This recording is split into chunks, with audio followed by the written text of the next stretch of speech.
Okay. So good morning everyone. So yesterday క్లాస్‌లో మనం already evolution of money గురించి చూసాం.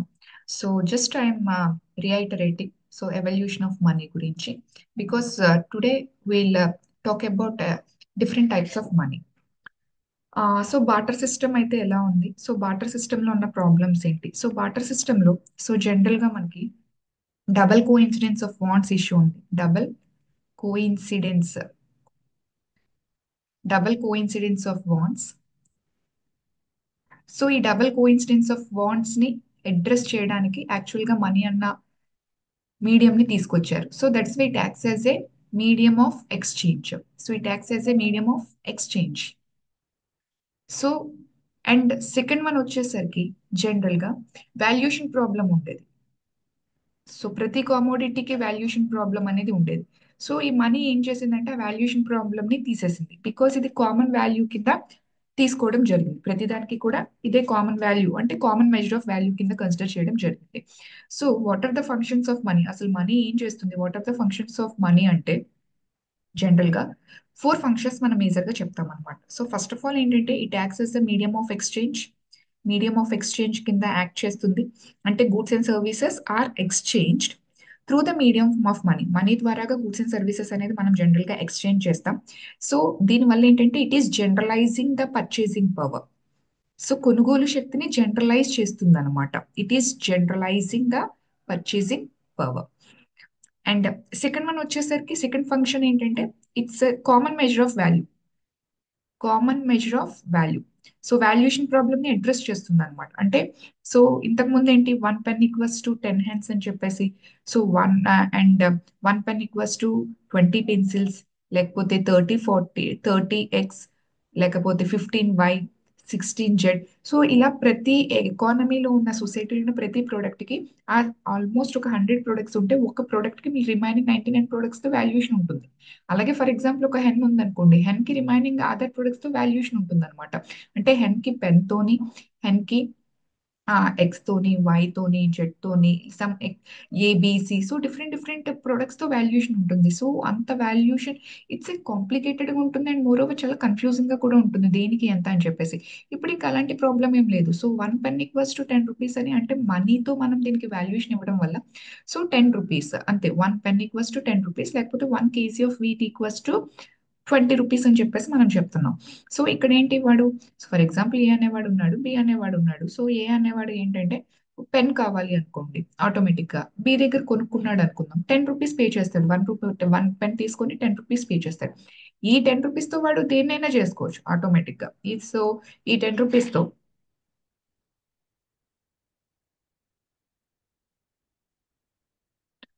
ఈ 10 రూపీస్ తో జనరల్ గా వాడు ఏంటంటే లైక్ ఏ ప్రొడక్ట్ అయినా వాడు కొనొచ్చు అనమాట. So it is generalizing the actual గా purchasing power. Okay. So what are the functions of money అంటే tax is the medium of exchange. And second one వచ్చేసరికి ఏంటంటే it is a common measure of value అనమాట. So ఈ రెండు functions ని yesterday చెప్పిన దానికి టూ ఫంక్షన్స్ ని జనరల్ గా మనం ప్రైమరీ ఫంక్షన్స్ అని పిలుస్తాం. These are the major functions. అసలు మనీ ఎందుకు ఇన్వెంట్ చేశారు అంటే these are the major functions అనమాట. అండ్ దీనితో పాటు మనీని ఇన్వెంట్ చేయడం వల్ల సెకండరీ ఫంక్షన్స్ కూడా మనకి రావడం జరిగింది అనమాట. అంటే దీనితో పాటు అండ్ మనీ అనేది ఉండడం వల్ల మనకి ఈ taxes standard for deferred payments. అంటే ఫ్యూచర్ పేమెంట్స్ ఏవైతే ఉన్నాయో standard for deferred payments. So future payments ఏవైతే ఉన్నాయో ఆ ఫ్యూచర్ ఆబ్లిగేషన్స్ అనేది ఇన్వెంట్ చేయడం జరిగింది. ఫ్యూచర్ ఆబ్లిగేషన్స్ అంటే ఏంటి? సో మనకి లెండింగ్ అండ్ బారోయింగ్ ఏదైతే ఉందో అది మనకి ఫ్యూచర్ ఆబ్లిగేషన్స్. సో ఇంతకు ముందు ఏంటంటే వీడి దగ్గర ఉన్న లైక్ హెన్ ఇస్తేనే వాడి దగ్గర ఉన్న వీట్ అనేది ఇచ్చేవాడు జనరల్ గా. ఎందుకంటే ఈ టూ అనేది బాటర్ సిస్టమ్ లో ఏంటంటే హెన్ ఉంటేనే వీట్ అనేది వీడికి వచ్చేది అనమాట. సో ఇప్పుడు అలా ఏమీ అవసరం లేదు. సో మనీ ఉండి ఏంటంటే నేను మనీ అనేది తర్వాత ఇస్తాను, సో ప్రెసెంట్ నాకు కావాల్సిన కామోడిటీ ఇమ్మన్నప్పుడు ఇచ్చేవారు అనమాట. ఎందుకంటే ఇక్కడ వాడి యొక్క నీడ్ అనేది ఇక్కడ ఎక్కడ ఆగట్లేదు, వాడి నీడ్ అనేది ఆగట్లేదు. ఇంతకు ముందు అలా కాదు. సో నీడ్ అనేది ఆగిపోయేది కాబట్టి ఇవ్వటానికి అయ్యేది కాదనమాట. ఓకే. సో ఈ రెండు మనకి జనరల్ గా primary functions. And secondary functions వచ్చేసరికి జనరల్ గా లెండింగ్ అండ్ బోరింగ్ ఆస్పెక్ట్ అనేది రావడం జరిగింది. అండ్ సెకండ్ థింగ్ వచ్చేసరికి store of wealth. Money acts as store of wealth అనమాట. So store of wealth general గా నేను లైక్ ఎస్టర్డే క్లాస్ లో కూడా జనరల్ గా ఎకనామిక్స్ ని మనం ఏమని పిలుస్తారు? Adam Smith economics father of economics ఏమని పిలిచారు ఎకనామిక్స్ అంటే? So it is nothing but the wealth of science అని చెప్పేసాను. సో సైన్స్ ఆఫ్ వెల్త్ అని చెప్పాను. ఎస్. సో ఇక్కడ వెల్త్ అంటే ఏంటనేది నేను నెక్స్ట్ ఎక్స్ప్లెయిన్ చేయలేదు. సో ఎందుకంటే అది నేను రిజర్వ్ చేశాను, because I have to explain much more topics కాబట్టి. So first of all you have to understand what is meant by wealth. So ఈ రోజు క్లాస్ లో వెల్త్ అంటే ఏంటనేది చూద్దాం. So it is a store of wealth. So wealth అంటే ఏంటంటే it is an accumulation of assets అనమాట. So summation of all assets ని జనరల్ గా వెల్త్ అంటాం. సో ఇంతకీ ఎసెట్ అంటే ఏంటి? What is meant by asset? Asset అంటే ఏంటో తెలియాలి.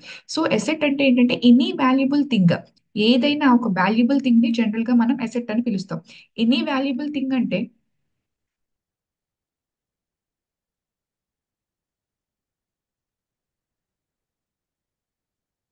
Okay. So any valuable thing. So any valuable thing ని జనరల్ గా మనం ఎసెట్ అని పిలుస్తాం. అంటే ఎనీ వాల్యుబుల్ థింగ్ అంటే క్యాష్ అనేది వాల్యుబుల్లే కదా, గోల్డ్ అనేది వాల్యుబుల్లే కదా. ఫర్ ఎగ్జాంపుల్ మీకున్న హౌస్ అనేది వాల్యుబుల్ థింగ్, మీకున్న ల్యాండ్ అనేది వాల్యుబుల్, మీకున్న షేర్స్ అనేది వాల్యుబుల్, మీకున్న బ్యాంక్ డిపాజిట్స్ అనేవి valuable. And more over for example what ever it is, okay, మీకున్న కార్ అనేది వాల్యుబుల్. ఇవన్నీ మీకు ఎసెట్స్ అనమాట. ఎసెట్ అంటే ఎనీ వాల్యుబుల్ థింగ్. సో మీకు cash, gold, house, land, shares, bonds, bank deposits, ఇవన్నీ మీకు వాల్యుబుల్ థింగ్స్. వీటిని జనరల్ గా ఎసెట్స్ అంటారు. ఎసెట్ అంటే simple definition, any valuable thing ని జనరల్ గా మనం ఎసెట్ అని పిలుస్తాం. అయితే వెల్త్ అంటే ఏంటంటే it is the summation of assets అనమాట. అన్ని ఎసెట్స్ ని కలిపితే. ఫర్ ఎగ్జాంపుల్ నీకు ఎంత ఎసెట్స్ ఉంది, ఎంత వెల్త్ ఉంది అంటే, ఫర్ ఎగ్జాంపుల్ ఇలా పెట్టి ఎంత వెల్త్ ఉందంటే, నా దగ్గర ఒక 100 crores క్యాష్ ఉంది. ఫర్ ఎగ్జాంపుల్ నా దగ్గర ఒక 2 హౌస్ అపార్ట్మెంట్స్ అనేవి ఉన్నాయి. నా దగ్గర 3 కార్స్ ఉన్నాయి. ఫర్ ఎగ్జాంపుల్ నా దగ్గర 10 kg గోల్డ్ ఉంది. ఫర్ ఎగ్జాంపుల్ నా దగ్గర 200 crore వర్త్ అయిన షేర్స్ ఉన్నాయి. సో ఇలా చెప్తావా, ఇదంతా నీ వెల్త్ అనమాట. సో నీ వెల్త్ అంటే ఏంటంటే సమ్మేషన్ ఆఫ్ ఆల్ అసెట్స్. నీ దగ్గర ఉన్న 100 crores క్యాష్, ప్లస్ నీ దగ్గర ఉన్న హౌస్ అపార్ట్మెంట్స్, ప్లస్ నీ దగ్గర ఉన్న బ్యాంక్ డిపాజిట్స్, నీ దగ్గర ఉన్న కార్స్, నీ దగ్గర ఉన్న షేర్స్, అది మొత్తాన్ని వాల్యూ చేస్తే ఓకే నా దగ్గర 1 lakh crore ఉంది. So it is your wealth. అంటే వెల్త్ అంటే that is nothing but the summation of all your assets అనమాట. అది వెల్త్ అని చెప్పి పిలుస్తాం. సో జనరల్ గా మనీ ఏమైందంటే, మనీని ఇన్వెంట్ చేయడానికి మేజర్ కారణం బాటర్ సిస్టమ్ లోని ఇష్యూస్ ని అడ్రస్ చేయడానికి మనీని ఇన్వెంట్ చేయడం జరిగింది అనమాట. అయితే అది major function medium of exchange గా యూస్ చేయడానికి అండ్ వాల్యుయేషన్ ప్రాబ్లమ్ ని అడ్రస్ చేయడానికి ఒక జనరల్ మెజర్ ఆఫ్ వాల్యూ వచ్చింది. బట్ ఆ మనీని ఇన్వెంట్ చేయడం ద్వారా 2 అదర్ ఫంక్షన్స్ కూడా డిరైవ్ చేయడం జరిగింది. 2 అదర్ ఫంక్షన్స్ ఎక్స్ట్రా ఇవ్వడం జరిగింది మనీ. అదే మీకు ఏంటంటే లెండింగ్ అండ్ బాయింగ్ అంటే ఫ్యూచర్ ఆబ్లిగేషన్స్ ని మీట్అవుట్ చేస్తుంది. అండ్ నెక్స్ట్ పాయింట్ ఏంటంటే it is acting as a store of wealth. ఒక ఎసెట్ కింద దాన్ని ఒక స్టోర్ ఆఫ్ వెల్త్. ఎందుకంటే ఇప్పుడు చెప్పాను చూసారా, you can able to store future కోసం నువ్వు సేవ్ చేసుకోవచ్చు ఆ మనీని. For example living things, non living things అనుకోండి, you cannot able to save. Okay. But ఈ క్యాష్ ఏదైతే ఉంటుందో you can able to save future obligations కోసం అనమాట. సో అండ్ మనీ కూడా దానివల్ల గ్రో అవుతూ ఉంటుంది. ఈ మెకానిజం అంతా ఎందుకంటే లెండింగ్ అండ్ బారోయింగ్ ఎప్పుడైతే వచ్చిందో మనీ గ్రోయింగ్ అన్న కాన్సెప్ట్ అనేది ఇన్వెంట్ జరగడం జరిగింది. ఎందుకంటే బి అనేవాడికి, బి నీ దగ్గర ఉన్న వీట్ అనేది నాకు ఇవ్వు, నేను మనీ తర్వాత ఇస్తాను అని చెప్తున్నాడు. వీడు ఎందుకు ఇస్తాడు? ఆ పర్టికులర్ పాయింట్ ఆఫ్ టైంలో 10 రూపీస్ ది వీడు 12 రూపీస్ పే చేస్తున్నాడు కాబట్టి ఇస్తున్నాడు. సో ఎక్స్ట్రా 2 రూపీస్ పే చేస్తున్నాడు అంటే he is growing his money. So extra money ఏంటి? Storing of cash. అంటే మనీని స్టోర్ చేస్తున్నాడు, ఒక వెల్త్ కింద కన్సిడర్ చేస్తున్నాడు. సో కాబట్టి ప్రైమరీ ఫంక్షన్ యాక్చువల్ గా మీడియం ఆఫ్ ఎక్స్చేంజ్ కింద and more over common measure of value కింద వచ్చినప్పటికీ కూడా, so other secondary functions derive చేయడం జరిగింది. అదే ఏంటంటే అది స్టోర్ ఆఫ్ వెల్త్, ఒక వెల్త్ కింద కన్సిడర్ చేస్తున్నారు క్యాష్ ని. ఎందుకంటే అది లెండింగ్ అండ్ బారోయింగ్ ఫినామినన్ ని మీట్అవుట్ చేస్తుంది కాబట్టి. సో ఫైనల్ గా what are the major functions of money? ఇది జనరల్ గా మిమ్మల్ని ఆప్షన్స్ లో అడిగే ఛాన్స్ ఉంటుంది. అందుకని స్పెసిఫిక్ గా చెప్తున్నాను ఇంట్రడక్షన్ లో. కొంచెం డెప్త్ గా ఎందుకు చెప్తున్నానంటే what are the functions of money అనే బేసిక్ నాలెడ్జ్ మీకు తెలియాలి. ఓకే, బికాస్ మీకు యాజ్ సచ్ మనీ కాన్సెప్ట్ లేదు కానీ మనీ సప్లై కాన్సెప్ట్ ఉంది. But until unless the conceptual clarity అనేది మీకు లేకపోతే you won't understand the money supply concept. So money major functions వచ్చేసరికి it acts as the medium of exchange, it acts as the medium of exchange, and it acts as the common measure of value. And moreover, it is used as standard for deferred payments. Deferred payments అంటే future obligations అన్నట్టు అనమాట. It is used as standard for deferred payments. And moreover fourth one వచ్చేసరికి it acts as a store of wealth. These are the major functions of money. ఇందులో ఈ first 2 functions ని primary functions అంటాం, ఈ next 2 functions ని secondary functions అని చెప్పి పిలుస్తాం అనమాట. So these are the 4 functions of money. Okay. So ఇప్పుడు వన్స్ మనీ అంటే ఏంటో అర్థమైంది కాబట్టి now we have to understand the different types of money. So different types of money ఏంటి? సో జనరల్గా ఈ డిఫరెంట్ టైప్స్ ఆఫ్ మనీ అనేది అర్థం చేసుకోవడం చాలా important in order to understand the present on going revolutions in money. So మనీలో ఇప్పుడు major revolutions వస్తుంది, డిజిటల్ కరెన్సీ అని వస్తుంది, క్రిప్టో కరెన్సీ అంటే మీకు తెలియాలి. ఈ టైప్ ఆఫ్ నోషన్స్ అన్ని మీకు తెలియాలి. అంటే చాలా మంది ఏంటి, ఫర్ ఎగ్జాంపుల్ మీకు అర్జెంటీనా సౌత్ అమెరికన్ కంట్రీస్ మీరు కన్సిడర్ చేస్తే చూస్తే లైక్ వాళ్ళ ఎకానమీస్ అన్ని కొలాప్స్ అయిపోయినప్పుడు మీరు కరెంట్ అఫైర్స్ మీద ఏమైనా ఫాలో అయితే, సో వాళ్ళ కరెన్సీని వదిలేసి అమెరికన్ యొక్క డాలర్ ని వాళ్ళు వాళ్ళ కరెన్సీ కింద యాక్సెప్ట్ చేశారు. అంటే ఫర్ ఎగ్జాంపుల్ ఇండియా ఉందనుకోండి, సో ఇండియా మన కరెన్సీని మనం ప్రింట్ చేసుకుంటున్నాం, అంటే రూపీని మనం ప్రింట్ చేసుకుంటున్నాం. అలాగా మన అమౌంట్ ని మనం ప్రింట్ చేసుకోకుండా అమెరికన్ డాలర్ ని మనం మనం మనీ కింద కన్సిడర్ చేసాం అనుకోండి, సో ఏమవుతుంది, ఎందుకు మన రూపీని మనం వదిలేసాం, ఆ వాళ్ళ డాలర్ ని మనం కన్సిడర్ చేసుకోవచ్చా? ఈ టైప్ ఆఫ్ కాంప్లికేటెడ్ కాన్సెప్ట్స్ అన్ని మీకు అర్థం కావాలంటే the basic functions of money foundation మీకు స్ట్రాంగ్ గా ఉంటాయి. సో ఇప్పుడు వస్తున్న మేజర్ టెక్నికల్ కాన్సెప్ట్స్ అన్ని కూడా you can able to easily understand by reading the newspaper అనమాట. Okay, so that's why so money concept అనేది వెరీ వెరీ ఇంపార్టెంట్. అందులో నేను తీసుకునే ఫస్ట్ చాప్టర్ ఏదైతే ఉందో, so it is very important actually. So because ఈ first chapter, because it acts as the base. So మీ చుట్టుపక్కల ఏం జరుగుతుంది అనేది మీకు ఫస్ట్ అర్థం కావాలి. సో దాని తర్వాతే then you can able to understand a newspaper. So almost ఒక ఈ చాప్టర్ అయిపోయిన తర్వాత ఆల్మోస్ట్ ఒక 5 days ఆర్ 7 days అయిన తర్వాత ఒక సఫిషియంట్ నాలెడ్జ్ ఉంటుంది. You can start reading the news paper. And మీరు న్యూస్ పేపర్ ఖచ్చితంగా డైలీ చదవాలి. బికాస్ అల్టిమేట్ గా అక్కడ ఏం జరుగుతుంది అనేది మేజర్ గా ప్రిలిమ్స్ లో క్వశ్చన్స్ పడే ఛాన్స్ ఉంటుంది. సో ఇప్పుడు ఫస్ట్ కాన్సెప్ట్స్ అయిపోనివ్వండి, ఆ తర్వాత ఎప్పుడో మేము న్యూస్ పేపర్ చదువుతాం, అప్పుడు లాస్ట్ లో కరెంట్ అఫైర్స్ కంపైలేషన్ ఏదైనా ఉంటే అది చదివేస్తామంటే అలాంటివి ఏమీ వర్కౌట్ అవ్వవు. సో నువ్వు డైలీ న్యూస్ పేపర్ అనేది నువ్వు చదువుతున్నప్పుడు అట్లీస్ట్ నీకు అర్థమైనా అర్థం కాకపోయినా ఒక 1 hour దాని మీద నువ్వు స్పెండ్ చేయండి. సో ఆటోమేటిక్ గా over a period of time ఈ కాన్సెప్ట్స్ బిల్డ్ అవుతున్న కొద్దీ మీకు ఆ క్లారిటీ వస్తుంది. అట్లీస్ట్ ఓకే, ఒకప్పుడు నేను చదివాను కదా అప్పుడు అర్థం కాలేదని మళ్ళీ ఆ దాని మీద ఒక న్యూస్ వచ్చింది, కరెంట్ అఫైర్స్ మీద ఒక ఆ పర్టికులర్ టాపిక్ మీద ఒక న్యూస్ వచ్చిందని యూ కెన్ గో బ్యాక్, మళ్ళీ వెళ్ళి అప్పుడు చదివినప్పుడు నీకు క్లారిటీ అనేది వస్తుంది అనమాట. సో అసలు ఏం జరుగుతుంది అనేది నీకు ఫస్ట్ తెలియాలి కాబట్టి so start reading news paper. ఆ 1 hour అనేది వేస్ట్ అనుకోకుండా, so just try to spend the time on news paper అనమాట. సరే, so different types of money. So what is different types of money? ఎన్ని టైప్స్ ఆఫ్ మనీ ఉందంటే, so first one వచ్చేసరికి మనకి full bodied money అన్నమాట.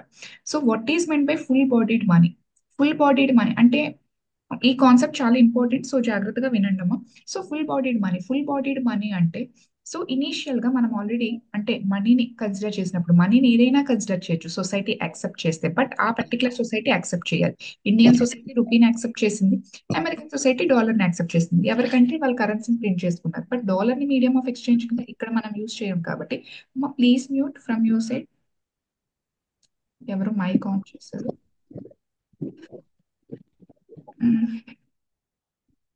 Okay,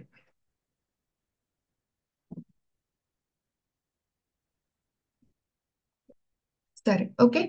so what I'm saying, okay, full bodied money. So full bodied money అంటే ఏంటంటే, మీకు already నేను yesterday evolution of money explain చేసేటప్పుడు లివింగ్ థింగ్స్ నుంచి నాన్ లివింగ్ థింగ్స్ వచ్చాయి. సో దాని తర్వాత నుంచి ఏంటంటే ఇలా కాదు అని ఒక మెటల్ కాయిన్స్ ని స్టార్ట్ చేయడం జరిగిందని చెప్పేసి మనం మాట్లాడుకున్నాం. ఎస్, సో మెటల్ కాయిన్స్ ని ఇంట్రడ్యూస్ చేయడం జరిగింది.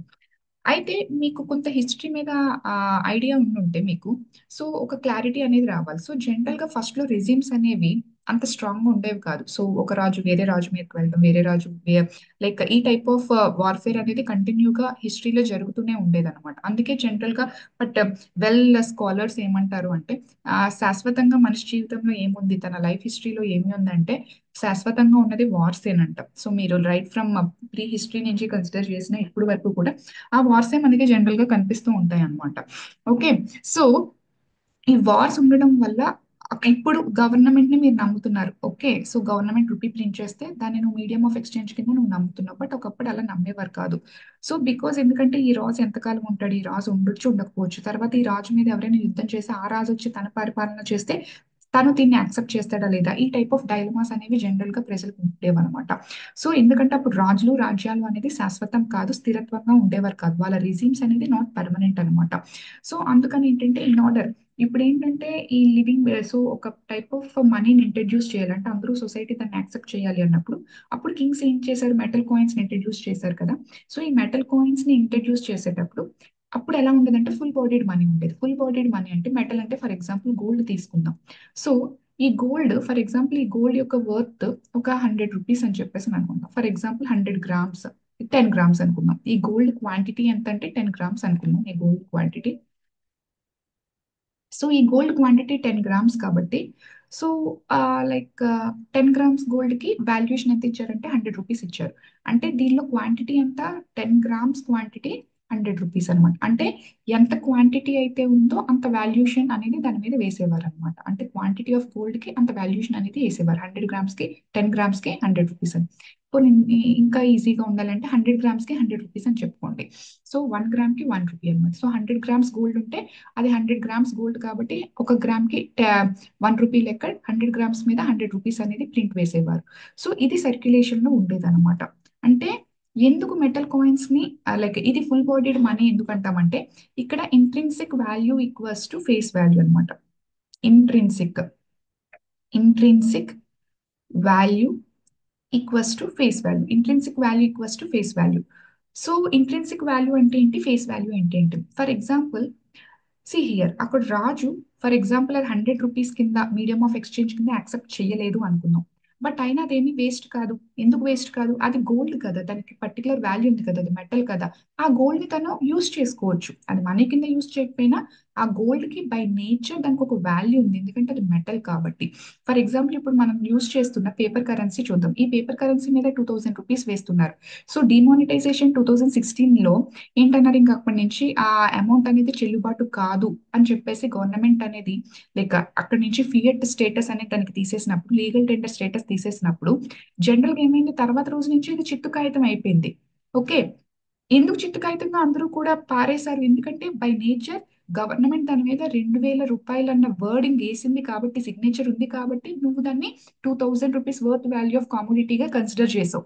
ఎప్పుడైతే ఆ స్టేటస్ అనేది దాన్ని తీసేసిందో ఆ పేపర్ ఏంటి, జస్ట్ చిత్తు కాగితంతో సమానం, నువ్వు పడిచేసావు బయట.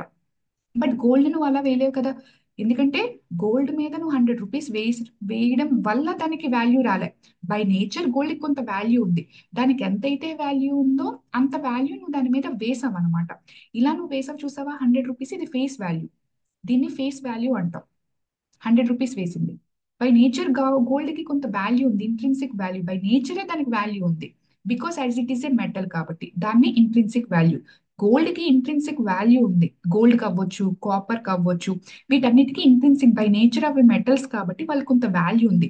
అది ఎంత వాల్యూ ఉందో అంత వాల్యూ మనం దానిపైన వేస్తున్నాం అనమాట. ఓకే, సో వాటికి ఇంట్రిన్సిక్ వాల్యూ ఉంది, దానిపైన దానికి ఎంత వాల్యూ ఉందో దానికి ఈక్వివాలెంట్ ఫేస్ వాల్యూ మనం వేస్తున్నాం.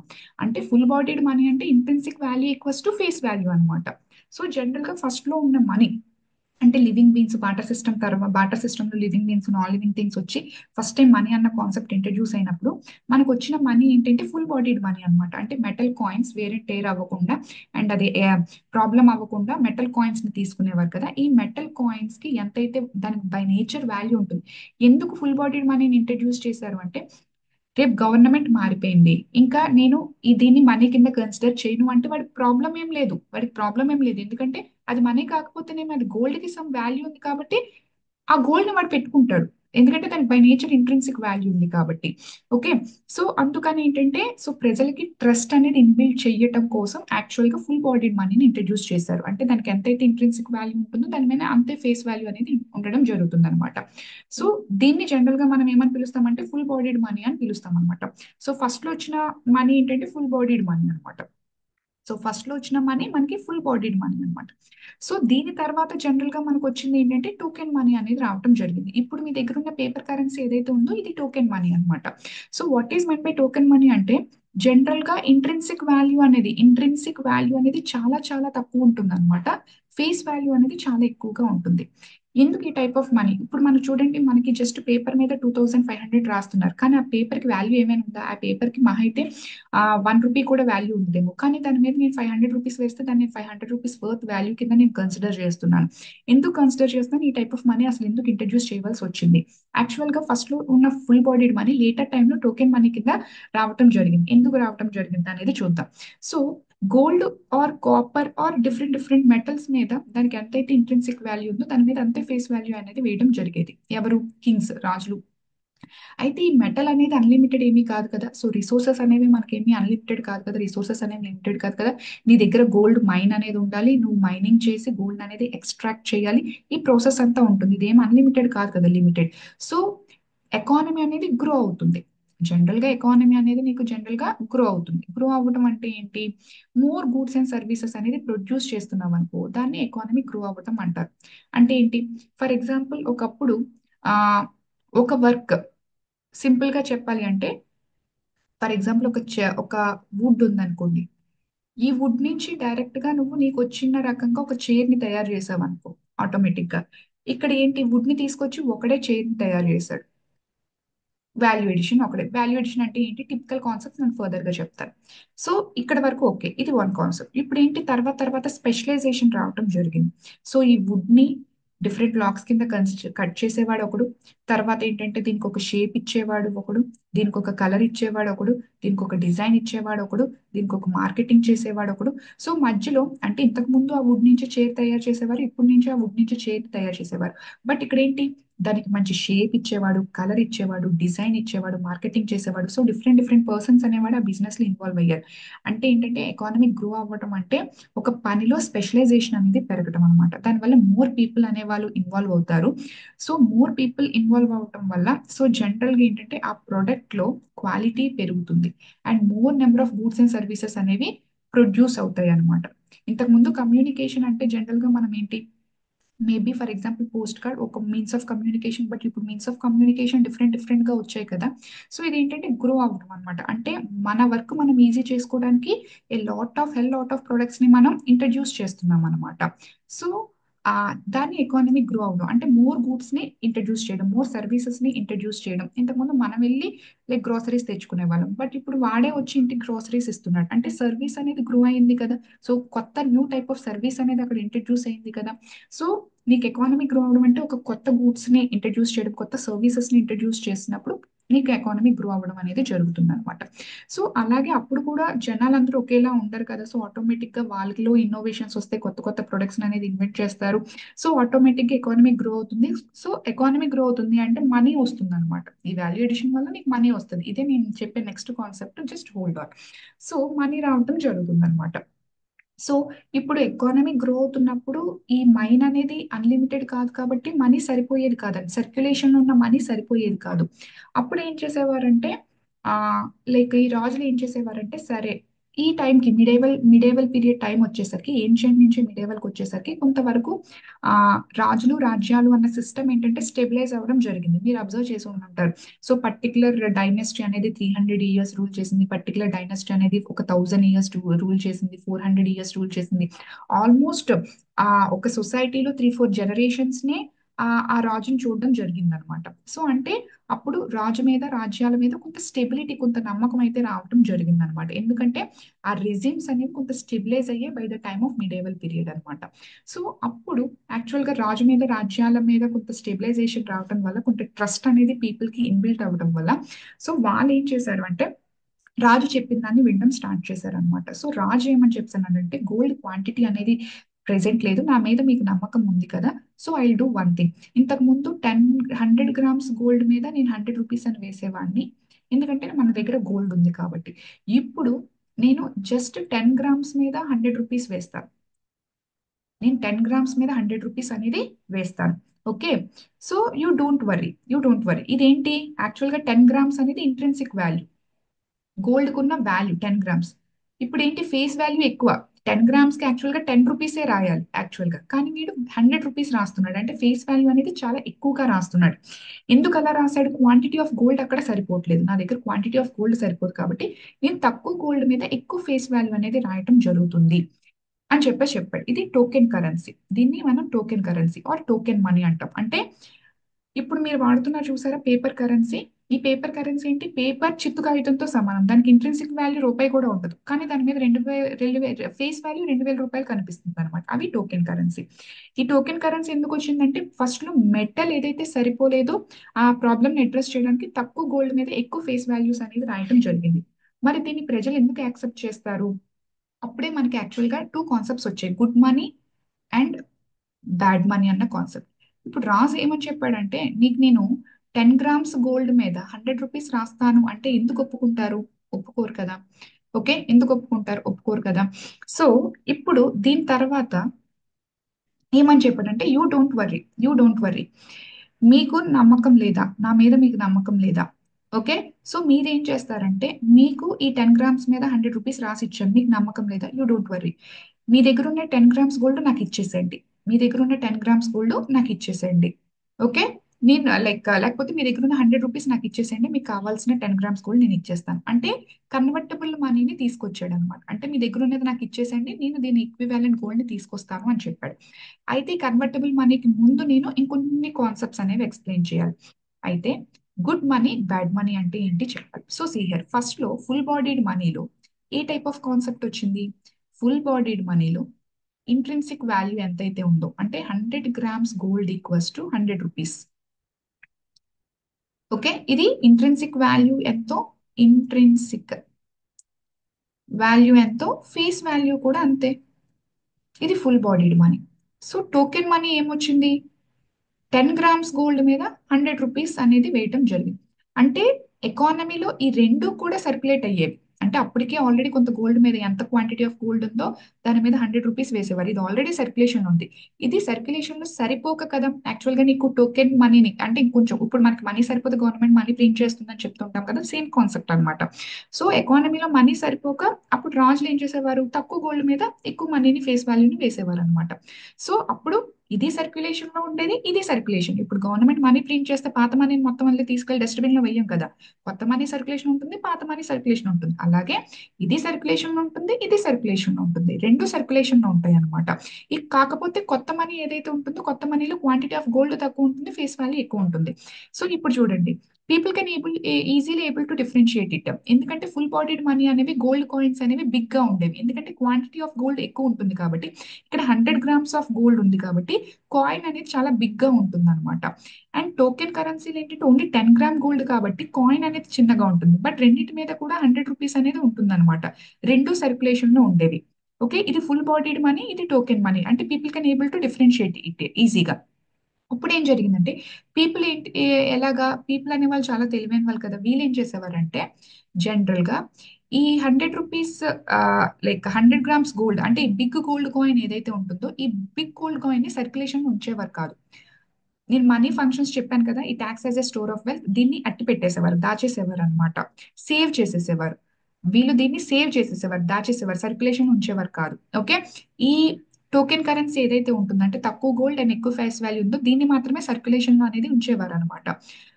సో ఆటోమేటిక్ ఏంటంటే దీన్ని హోల్డ్ చేసేసేవారు పీపుల్. ఎందుకంటే ఏమో ఈ రాజు ఉండొచ్చు ఉండకపోవచ్చు, ఈ రోజు ఎలాగంటున్నాడు 300 400 సంవత్సరాల తర్వాత మేబీ ఉన్న రేపే వెళ్ళిపోతుంది ఎంతైనా, బికాస్ అప్పటికి స్టెబిలైజ్డ్ గవర్నమెంట్స్ అనేవి లేవు కాబట్టి పీపుల్ కి ఇంకా ట్రస్ట్ అనేది లేదు. ఈవెన్ తో ఉన్నప్పటికీ కూడా దాన్ని యాక్సెప్ట్ చేసినప్పటికీ కూడా టోకెన్ అమౌంట్ రెండు సర్క్యులేషన్ ఉండేటప్పుడు పీపుల్ బై నేచర్ వాళ్ళ టెండెన్సీకి తగ్గట్టు వాళ్ళు ఏం చేసేవారంటే కొంత type of confusion state of mind తో వాళ్ళు ఈ ఫుల్ బాడీడ్ మనీని హోల్డ్ చేసేసి సర్క్యులేషన్ లో ఓన్లీ తక్కువ గోల్డ్ ఎక్కువ ఫేస్ వాల్యూ ఉన్న టోకెన్ మనీని సర్క్యులేషన్ లో ఉంచేవారు అనమాట. ఈ ప్రాబ్లం అనేది ఉంచేది. అందుకే దీనివల్ల ఒక లా అనేది ఎమర్జ్ అయింది, అదే గ్రీషమ్స్ లా అనమాట. సో గ్రీషమ్స్ లా ఏం చెప్తుందంటే, సో బ్యాడ్ మనీ, ఇక్కడ బ్యాడ్ మనీ అంటే ఏంటి? టోకెన్ మనీ బ్యాడ్ మనీ అన్నమాట.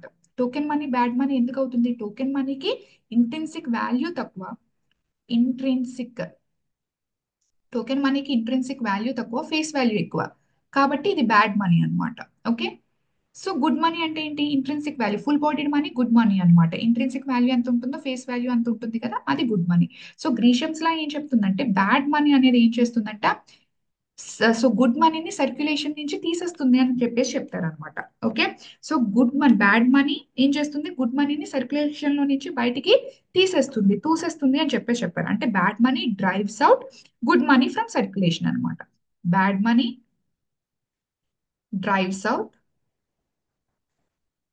Good money from circulation. Circulation నుంచి బ్యాడ్ మనీ అదే గుడ్ మనీని బయటికి తీసేస్తుంది అని చెప్పేసి చెప్తారు గ్రీషియన్స్ లా, ఆ టైంలో ఉన్న ఫిలాసఫర్ అనమాట.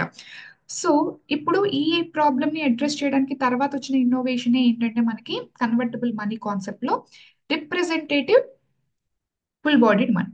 Representative representative full bodied money. So ఏంటి రిప్రజెంటేటివ్ ఫుల్ బాడీడ్ మనీ అంటే, సో పీపుల్ అనేవారు గుడ్ మనీని మొత్తాన్ని హోల్డ్ చేసేసి బ్యాడ్ మనీని మాత్రమే సర్క్యులేషన్ ఉంచుతున్నారు. ఇలాగైతే కాదు, ఇలాగైతే జరిగే పనిలా లేదు. అండ్ నేను ఇంకా గోల్డ్ మైన్ కూడా మన దగ్గర లేదు, సో ఎక్స్ట్రాక్ట్ చేయడానికి ప్రింట్ చేయడానికి ఏమీ లేదు. సో ప్రజలందరూ ఏంటంటే సర్క్యులేషన్ లో సరిపోవట్లేదని కొత్త మనీని రిలీజ్ చేస్తే గుడ్ మనీని మొత్తాన్ని హోల్డ్ చేసేస్తున్నారు. సో తెలియదు కదా రాజులు ఎవరి దగ్గర ఎంత ఉందనేది తెలియదు కదా హోల్డ్ చేసేస్తున్నప్పుడు.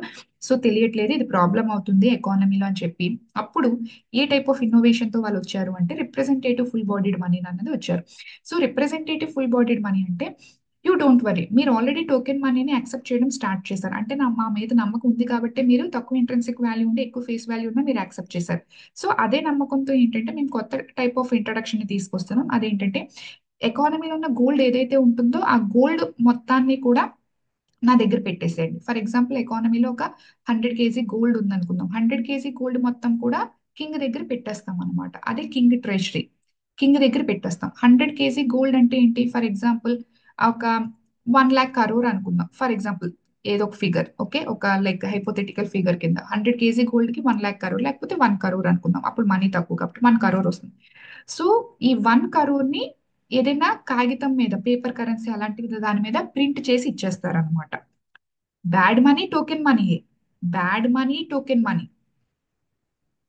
మీకున్న పేపర్ కరెన్సీ ఇప్పుడు ఏదైతే ఉందో అది టోకెన్ మనీయే. ఎందుకంటే రెండిటికి ఇంట్రెన్సిక్ వాల్యూ తక్కువ, ఫేస్ వాల్యూ ఎక్కువ. సో బ్యాడ్ మనీని మీరు యాక్సెప్ట్ చేయడం స్టార్ట్ చేశారు. తక్కువ గోల్డ్ మీద ఎక్కువ ఫేస్ వాల్యూని పెట్టినా సరే మీరు దాన్ని యాక్సెప్ట్ చేయడం స్టార్ట్ చేశారు. అంటే మా మీద నమ్మకం ఉంది. సో కానీ మీరు గుడ్ మనీని హోల్డ్ చేస్తున్నారు, దీనివల్ల ఎకానమీలో ప్రాబ్లమ్స్ వస్తున్నాయి.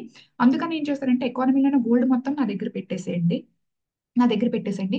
నా దగ్గర ఎంత వర్త్ వాల్యూ ఆఫ్ గోల్డ్ ఉంది, for example 1 crore worth value of gold ఉందా, దాని ఈక్వివాలెంట్ పేపర్ కరెన్సీని నేను ప్రింట్ చేసి ఇచ్చేస్తాను అని చెప్పేసి అనడం జరిగింది అనమాట. దీనికి పీపుల్ ఎందుకు యాక్సెప్ట్ చేశారు, దీనికి పీపుల్ ఎందుకు యాక్సెప్ట్ చేశారంటే, ఫర్ ఎగ్జాంపుల్ ఆ నాకు ఒక 100 రూపీస్ నా దగ్గర ఉన్న గోల్డ్ మొత్తం ఎకానమీ గోల్డ్ మొత్తం కింగ్ కలెక్ట్ చేసేసాడు, పేపర్ కరెన్సీ ఇచ్చాడు, 100 రూపీస్ ఉంది. ఇప్పుడు నాకేంటి లేదు, నాకు నువ్వు రాజు మీద నమ్మకం లేదు, ఏమో ఏదైనా వార్ వస్తుంది, లేకపోతే ఈ పర్టికులర్ డైనస్టీ కూలిపోతుంది, లేకపోతే నా మనీ ప్రాబ్లం అవుతుంది అనే భయం నాకు ఉందనుకోండి. నేను ఏం చేస్తాను, నా 100 రూపీస్ వెళ్ళి కింగ్ కి ఇచ్చేస్తా. తను ఇచ్చిన token currency paper currency 100 rupees నేను కింగ్ కి ఇచ్చేస్తే దానికి ఈక్వివాలెంట్ గోల్డ్ 100 grams గోల్డ్ నాకు ఇచ్చేస్తారు అనమాట. మీకు లాస్ అది representative full bodied money. Representative full bodied money అంటే ఏంటంటే ఎకానమీలో గోల్డ్ మొత్తం రాజుకి ఇచ్చేస్తాం అనమాట. రాజుకి ఇచ్చి దానికి ఎంతైతే వాల్యూ ఆఫ్ మనీ అనేది వస్తుందో అంత value of money paper currency print చేసి ఇస్తారు. Maybe paper currency what ever it is, token currency print చేసి ఇస్తారు. కానీ అది ఏంటి, కన్వర్టబుల్ మనీ అవుతుంది అనమాట. కన్వర్టబుల్ అంటే నువ్వు కన్వర్ట్ చేసుకోవచ్చు. ఫర్ ఎగ్జాంపుల్ నీ దగ్గర ఉన్న పేపర్ కరెన్సీ నీకు నమ్మకం లేదు, ఆ రాజు మీద నీకు నమ్మకం లేదు, కూలిపోతాడనో సంథింగ్ ఇదే. నీ దగ్గర ఉన్న 100 రూపీస్ పేపర్ కరెన్సీ వెళ్ళి రాజుకి ఇస్తే, రాయల్ ట్రెజరీకి ఇస్తే వాళ్ళు దానికి ఈక్వివాలెంట్ గోల్డ్ నీకు ఇచ్చేస్తారు. అంటే you can able to convert అనమాట. నీ దగ్గర ఉన్న పేపర్ కరెన్సీని వెళ్తే దానికి ఈక్వివాలెంట్ గోల్డ్ అనేది మీకు రాయల్ కింగ్స్ అనేది మీకు ఇచ్చేయడం జరుగుతుంది. అలాగే కన్వర్టబుల్ మనీ అనేది ఎవాల్వ్ అవ్వడం జరిగింది అనమాట. ఐ థింక్ సో ఇక్కడ వరకు నేను క్లియర్ అనుకుంటున్నాను. జస్ట్ నేను గ్లిమ్స్ గా చెప్తాను, ఏమైనా డౌట్స్ ఉంటే మాత్రం టైప్ చేయండి. సో ఫస్ట్ లో మనకు వచ్చింది ఏంటంటే full bodied money. Full bodied money అనేది అంటే బాటర్ సిస్టమ్ నుంచి మనీ అన్న కాన్సెప్ట్ అనేది ఎవాల్వ్ అయ్యింది. సో ఫస్ట్ లో వచ్చిన మనీ కాన్సెప్ట్ ఏంటంటే ఫుల్ బాడీడ్ మనీ, అంటే ఎంతైతే ఇంట్రెన్సిక్ వాల్యూ ఉందో దాని మీద అంతే ఫేస్ వాల్యూ అనేది ఉండేదన్నమాట. But over a period of time economy grow అయినప్పుడు, new innovations and new number of goods and services introduce అవుతున్నప్పుడు ఎకానమీలో ఉన్న మనీ అనేది సరిపోయేది కాదు. So a lot of money అనేది ఇంట్రడ్యూస్ చేయాల్సిన నీడ్ అనేది వచ్చిందనమాట. సో అప్పుడు ఏం చేసేవారు, బట్ మెటల్స్ అనేవి అన్లిమిటెడ్ కాదు కాబట్టి, లిమిటెడ్ కాబట్టి క్వాంటిటీ ఆఫ్ మెటల్ అనేది సరిపోయేది కాదు. సో అందుకని చెప్పి టోకెన్ మనీని ఇంట్రడ్యూస్ చేయడం జరిగింది అనమాట. ఫుల్ బాడీడ్ మనీ నుంచి టోకెన్ మనీని ఇంట్రడ్యూస్ చేయడం జరిగింది. జరిగింది. సో టోకెన్ మనీ అనేది ఇంట్రెన్సిక్ వాల్యూ తక్కువ, ఫేస్ వాల్యూ అనేది చాలా ఎక్కువ అనమాట. పీపుల్ దాన్ని యాక్సెప్ట్ చేయడం జరిగింది. బట్ ప్రాబ్లం ఏంటంటే ఈ టోకెన్ మనీని ఏంటంటే బ్యాడ్ మనీ కింద, ఫుల్ బాడీడ్ మనీ ఏంటంటే గుడ్ మనీ కింద సర్క్యులేట్ అయ్యేది ఎకానమీలో. సో పీపుల్ అందరూ ఈ గుడ్ మనీని హోల్డ్ చేసి ఈ టోకెన్ మనీని సర్క్యులేషన్ ఉంచేవారు. దీనివల్ల ఎకానమీలో మనీ అనేది సరిపోయేది కాదనమాట. అప్పుడు then the kings and the regimes came up with the concept of representative full bodied money. Representative full bodied money అంటే ఇలా కాదు, మీ దగ్గర ఉన్న గోల్డ్ మొత్తం నాకు ఇచ్చేసండి, నేను దానికి equivalent token money, paper currency what ever it ఇస్తాను. మీకు నమ్మకం లేకపోతే ఆ నోట్స్ తీసుకొచ్చి నాకు ఇచ్చేసండి, దానికి ఎంత అయితే గోల్డ్ వస్తుందో అంత గోల్డ్ నేను మీకు ఇచ్చేస్తాను అని చెప్పి రిప్రజెంటేటివ్ ఫుల్ బాడీడ్ మనీని ఇంట్రడ్యూస్ చేయడం జరిగింది. రిప్రజెంటేటివ్ అంటే మీ దగ్గర ఉన్నది నాకు ఇచ్చేస్తే నా దగ్గర ఉన్న గోల్డ్ మీకు ఇస్తాను అని ఒక ఎష్యూరెన్స్ ఇవ్వడం అనమాట. అది రిప్రజెంటేటివ్ ఫుల్ బాడీడ్ మనీ. ఇలా ఇంట్రడ్యూస్ చేయడం వల్ల వచ్చిన కాన్సెప్టే మీకు కన్వర్టబుల్ మనీ. అంటే you can able to convert ఏంటి, నీ దగ్గర ఉన్న టోకెన్ మనీని నువ్వు నీకు నీ మెటల్ ఏదైతే కావాలో అది ఈజీగా, అంటే రాయల్ ట్రెజరీ దగ్గరికి వెళ్ళి నీకు నచ్చినట్టుగా నువ్వు కన్వర్ట్ చేసుకొని తెచ్చేసుకోవచ్చు అనమాట. ఇప్పుడు ఫర్ ఎగ్జాంపుల్ మీ దగ్గర 2000 రూపీస్ నోట్ ఉందనుకోండి, వెళ్ళి గవర్నమెంట్ దగ్గరికి వెళ్ళి దానికి ఈక్వివాలెంట్ గోల్డ్ నాకు ఇవ్వు అంటే ఇవ్వరు. ఎందుకంటే ఇప్పుడు over a period of time ఈ కన్వర్టబుల్ మనీ కాస్త నాన్ కన్వర్టబుల్ మనీ అయిపోయింది అనమాట. Over a period of time this convertible money కాస్త నాన్ కన్వర్టబుల్ మనీ అనేది అయిపోయింది. ఎందుకు నాన్ కన్వర్టబుల్ మనీ ఏంటంటే అప్పట్లో ఏంటి, రాజులు రాజ్యాలు, ఓకే. సో తర్వాత ఆఫ్టర్ లైక్ మేజర్ ఏంటంటే దీని అన్నిటికీ మేజర్ కారణం ఇండస్ట్రియల్ రెవల్యూషన్. సో ఎప్పుడైతే ఎకానమీలో ఇండస్ట్రియల్ రెవల్యూషన్స్ అనేవి స్టార్ట్ అయ్యాయో, సో ఫస్ట్ ఇంగ్లాండ్ లో, సో తర్వాత లైక్ యూరోపియన్ నేషన్స్ లో, అమెరికాలో, జపాన్ లో ఇండస్ట్రియల్ రెవల్యూషన్ ఒక మేజర్ కాంట్రిబ్యూషన్ ఏంటంటే టూ థింగ్స్ అనమాట. ఇండస్ట్రియల్ రెవల్యూషన్ మేజర్ కాంట్రిబ్యూషన్ ఏంటంటే మార్కెట్స్ ఎమర్జ్ అవ్వటం, అంటే ప్రైవేట్ సెక్టర్ అనేది ఎమర్జ్ అవ్వటం, అండ్ మోర్ ఓవర్ గవర్నమెంట్ అనేది, అంటే అప్పటి వరకు ఉన్న ఆటోక్రసీ, మోనార్కీస్, రాజులు రాజ్యాలు, వాటన్నిటిని అక్కడతో ఆపేసి సో మాకు ఇండిపెండెన్స్ కావాలి. ఎందుకంటే ఇండస్ట్రియల్ రెవల్యూషన్ కాలనీస్ కదా ఎస్టాబ్లిష్ అయ్యాయి. సో వాళ్ళందరూ ప్రజలు తిరగబడి ఏంటి, మాకు డెమోక్రసీస్ కావాలి, సో మాకు ఎటువంటి మోనార్కీస్ ఉండకూడదని. ఫైనల్ గా కాన్సిక్వెన్సెస్ ఆఫ్ ఇండస్ట్రియల్ రెవల్యూషన్ ఏంటంటే ప్రైవేట్ సెక్టర్ మార్కెట్స్ అనేవి ఎమర్జ్ అవ్వడం, అండ్ రాజులు రాజ్యాలు పోయి గవర్నమెంట్స్ అనేవి ఎస్టాబ్లిష్ అవ్వడం జరిగింది. సో ఇంకా ఈ ఈ రాజులు రాజ్యాలు ఈ టైప్ ఆఫ్ నోషన్ అనేది లేదు. సో గవర్నమెంట్స్ అనేవి ఎస్టాబ్లిష్ అయిపోయాయి ఇండస్ట్రియల్ రెవల్యూషన్ తర్వాత. So more or less government అనేది ఒక పర్మనెంట్ బాడీ అయిపోయింది. అంతే తప్పితే వీడి సో గవర్నమెంట్ ఎప్పుడు ఒక స్టేబుల్, అందులో వచ్చే పర్సన్స్ రిప్రజెంటేటివ్స్ మారుతా తప్పితే అది ఎప్పుడు స్టేబుల్ అవుతుంది. సో కాబట్టి మోర్ ఆర్ లెస్ పర్మనెంట్ అయింది. సో పర్మనెంట్ అయింది కాబట్టి ఇక వీడికి అపోహ అనేది ఉండదు, ఎటువంటి ఎప్రిహెన్షన్స్ ఉండదు కాబట్టి సో ఈ నో నీడ్ టు వర్రీ అని చెప్పేసి over a period of time ఏంటంటే కన్వర్టబుల్ కాస్త నాన్ కన్వర్టబుల్ మనీ అయిపోయింది. అంటే ఇప్పటికీ టోకెన్ మనీ కరెన్సీ అనేది సర్క్యులేషన్ ఉంది, బట్ దానికి equivalent metal gold or diamond or some other నువ్వు తెచ్చుకోలేవు గవర్నమెంట్ నుంచి. ఎందుకంటే over a period of time these are the stable institutions అయిపోయాయి కాబట్టి కన్వర్టబుల్ మనీ కాస్త నాన్ కన్వర్టబుల్ మనీ అనేది అయిపోవడం జరిగింది అనమాట. Okay, I think so clear అనుకుంటా. సో ఇప్పుడు మన దగ్గర ఉన్న కరెన్సీ అనేది ఏ కరెన్సీ, ఫుల్ బాడీడ్ మనీయా, కాదు. టోకెన్ మనీయా, ఎస్. రిప్రజెంటేటివ్ ఫుల్ బాడీడ్ మనీయా, కాదు. ఓకే, ఎందుకంటే so representative full bodied money అన్నదానికి నేను ఇంకొంచెం డీప్ గా రేపు క్లాస్ లో కూడా ఎక్స్ప్లెయిన్ చేస్తాను. రిప్రజెంటేటివ్ ఫుల్ బాడీడ్ మనీ అంటే 100 రూపీస్ సర్క్యులేషన్ లో ఉంది అంటే ఎకానమీలో 100 రూపీస్ వర్త్ వాల్యూ అయిన గోల్డ్ అనేది గవర్నమెంట్ దగ్గర, ఐ మీన్ రాజులు రాజ్యాల దగ్గర లేకపోతే గవర్నమెంట్ దగ్గర ఉండాలి. ఇప్పుడు ఫర్ ఎగ్జాంపుల్ మన దగ్గర ఒక 100 crores ఉందనుకుందాం, మన సర్క్యులేషన్ లో ఇండియన్ ఎకానమీలో 100 crores ఉందనుకుందాం. దానికి ఈక్వివాలెంట్ గోల్డ్ అనేది మన దగ్గర ఉందా అంటే లేదు. ఎందుకు లేదు అనేది నేను how money is printed, so రేపు or tomorrow day after tomorrow నేను మనీ ప్రింటింగ్ కాన్సెప్ట్ ఎక్స్ప్లెయిన్ చేస్తాను. ఐ థింక్ సో రేపే ఇంట్రడ్యూస్ అయిపోతుంది. సో సో రేపు మనీ ప్రింటింగ్ కాన్సెప్ట్ ఎక్స్ప్లెయిన్ చేస్తాను, ఎలా ప్రింట్ చేయొచ్చు ఏంటి అనేది. అక్కడ మనీ అనేది ఎలా ప్రింట్ చేస్తారు, ఏ బేసిస్ మీద ప్రింట్ చేస్తారు అని చెప్పినప్పుడు అగైన్ నేను ఒకసారి మళ్ళీ ఈ రిప్రజెంటేటివ్ ఫుల్ బాడీని ఎనాలిసిస్ చేస్తూ కంపారిటివ్ గా నేను మాట్లాడడం జరుగుతుంది అనమాట. అప్పట్లో రిప్రజెంటేటివ్ ఫుల్ బాడీడ్ మనీ అంటే ఎంత అమౌంట్ అయితే సర్క్యులేషన్ ఉందో అంతే ఈక్వివాలెంట్ వాల్యూ ఆఫ్ గోల్డ్ అనేది రాజు దగ్గర రాజ్యాల దగ్గర ఉండేవి అనమాట. బట్ రైట్ నో ఇప్పుడు మన దగ్గర ఎంత అమౌంట్ అయితే సర్క్యులేషన్ ఉందో అంత అమౌంట్ అనేది ఉందా లేదా గవర్నమెంట్ దగ్గర అంటే క్వశ్చన్ మార్కే. ఎందుకు అనేది నేను ఎక్స్ప్లెయిన్ చేస్తాను. ఓకే, అప్పుడు నేను కంపారిటివ్ గా మాట్లాడతాను. అది రిప్రజెంటేటివ్ ఫుల్ బాడీడ్ మనీ అనమాట. సో ఇండియాలో ఫుల్ బాడీడ్ మనీ ఇప్పుడు మనం యూజ్ చేస్తుంది ఫుల్ బాడీడ్ మనీ కాదు, token money, representative full bodied money కాదు, అండ్ మోర్ ఓవర్ కన్వర్టబుల్ కాదు, నాన్ కన్వర్టబుల్ అనమాట. సో ఇక్కడ వరకు క్లియర్. ఎన్ని డౌట్స్, ఒకవేళ డౌట్స్ ఏమి లేకపోతే ఎన్ అని టైప్ చేస్తే నేను ఫర్దర్ గా మూవ్ అవుతాను. ఏ డౌట్ ఉన్నా పర్వాలేదు, you can ask me.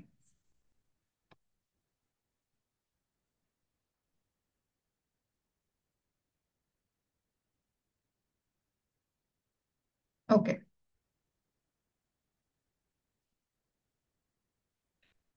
So inconvertible money వరకు వచ్చాం. సో నెక్స్ట్ మేజర్ కాన్సెప్ట్ ఏంటంటే ఫియట్ మనీ. ఇది ఇంపార్టెంట్ యాక్చువల్ గా. మీరు క్రిప్టో కరెన్సీస్ గురించి ఈ టైప్ ఆఫ్ బిట్ కాయిన్స్ ఇలాంటివన్నీ వచ్చినప్పుడు it's a legal tender money, it's sorry it's a legal money but it's not legal tender money, ఈ type of legal tender major గా demonetisation టైంలో ఈ వర్డ్స్ అనేవి చాలా ఎక్కువగా వినిపించేవి అనమాట. సో ఇవి జనరల్ గా న్యూస్ లో ఎక్కువగా వినిపించేవి. And major right now current scenarios అర్థం చేసుకోవడానికి ఈ పర్టికులర్ నాలెడ్జ్ యూజ్ అవుతుంది. సో ఫియట్ మనీ అంటే, ఫియట్ అంటే ఏంటంటే ఆర్డర్. ఫియట్ అంటే ఏంటంటే ఆర్డర్. ఎవరు ఆర్డర్ చేస్తున్నారు? Government order. గవర్నమెంట్ ఆర్డర్ ఏమని చేస్తుంది? యాక్సెప్ట్. అంటే అది ఏదైతే చూపిస్తుందో, ఏ కామోడిటీని అయితే చూపిస్తుందో ఆ కామోడిటీ ఇదిగో ఇప్పటి నుంచి ఇదే మనీ, మన సొసైటీలో ఇదే మనీ, ఇదే మీన్స్ ఆఫ్ ఎక్స్చేంజ్ కింద మనం యూజ్ చేస్తున్నామంటే అది మనకి ఫియట్ మనీ అవుతుంది.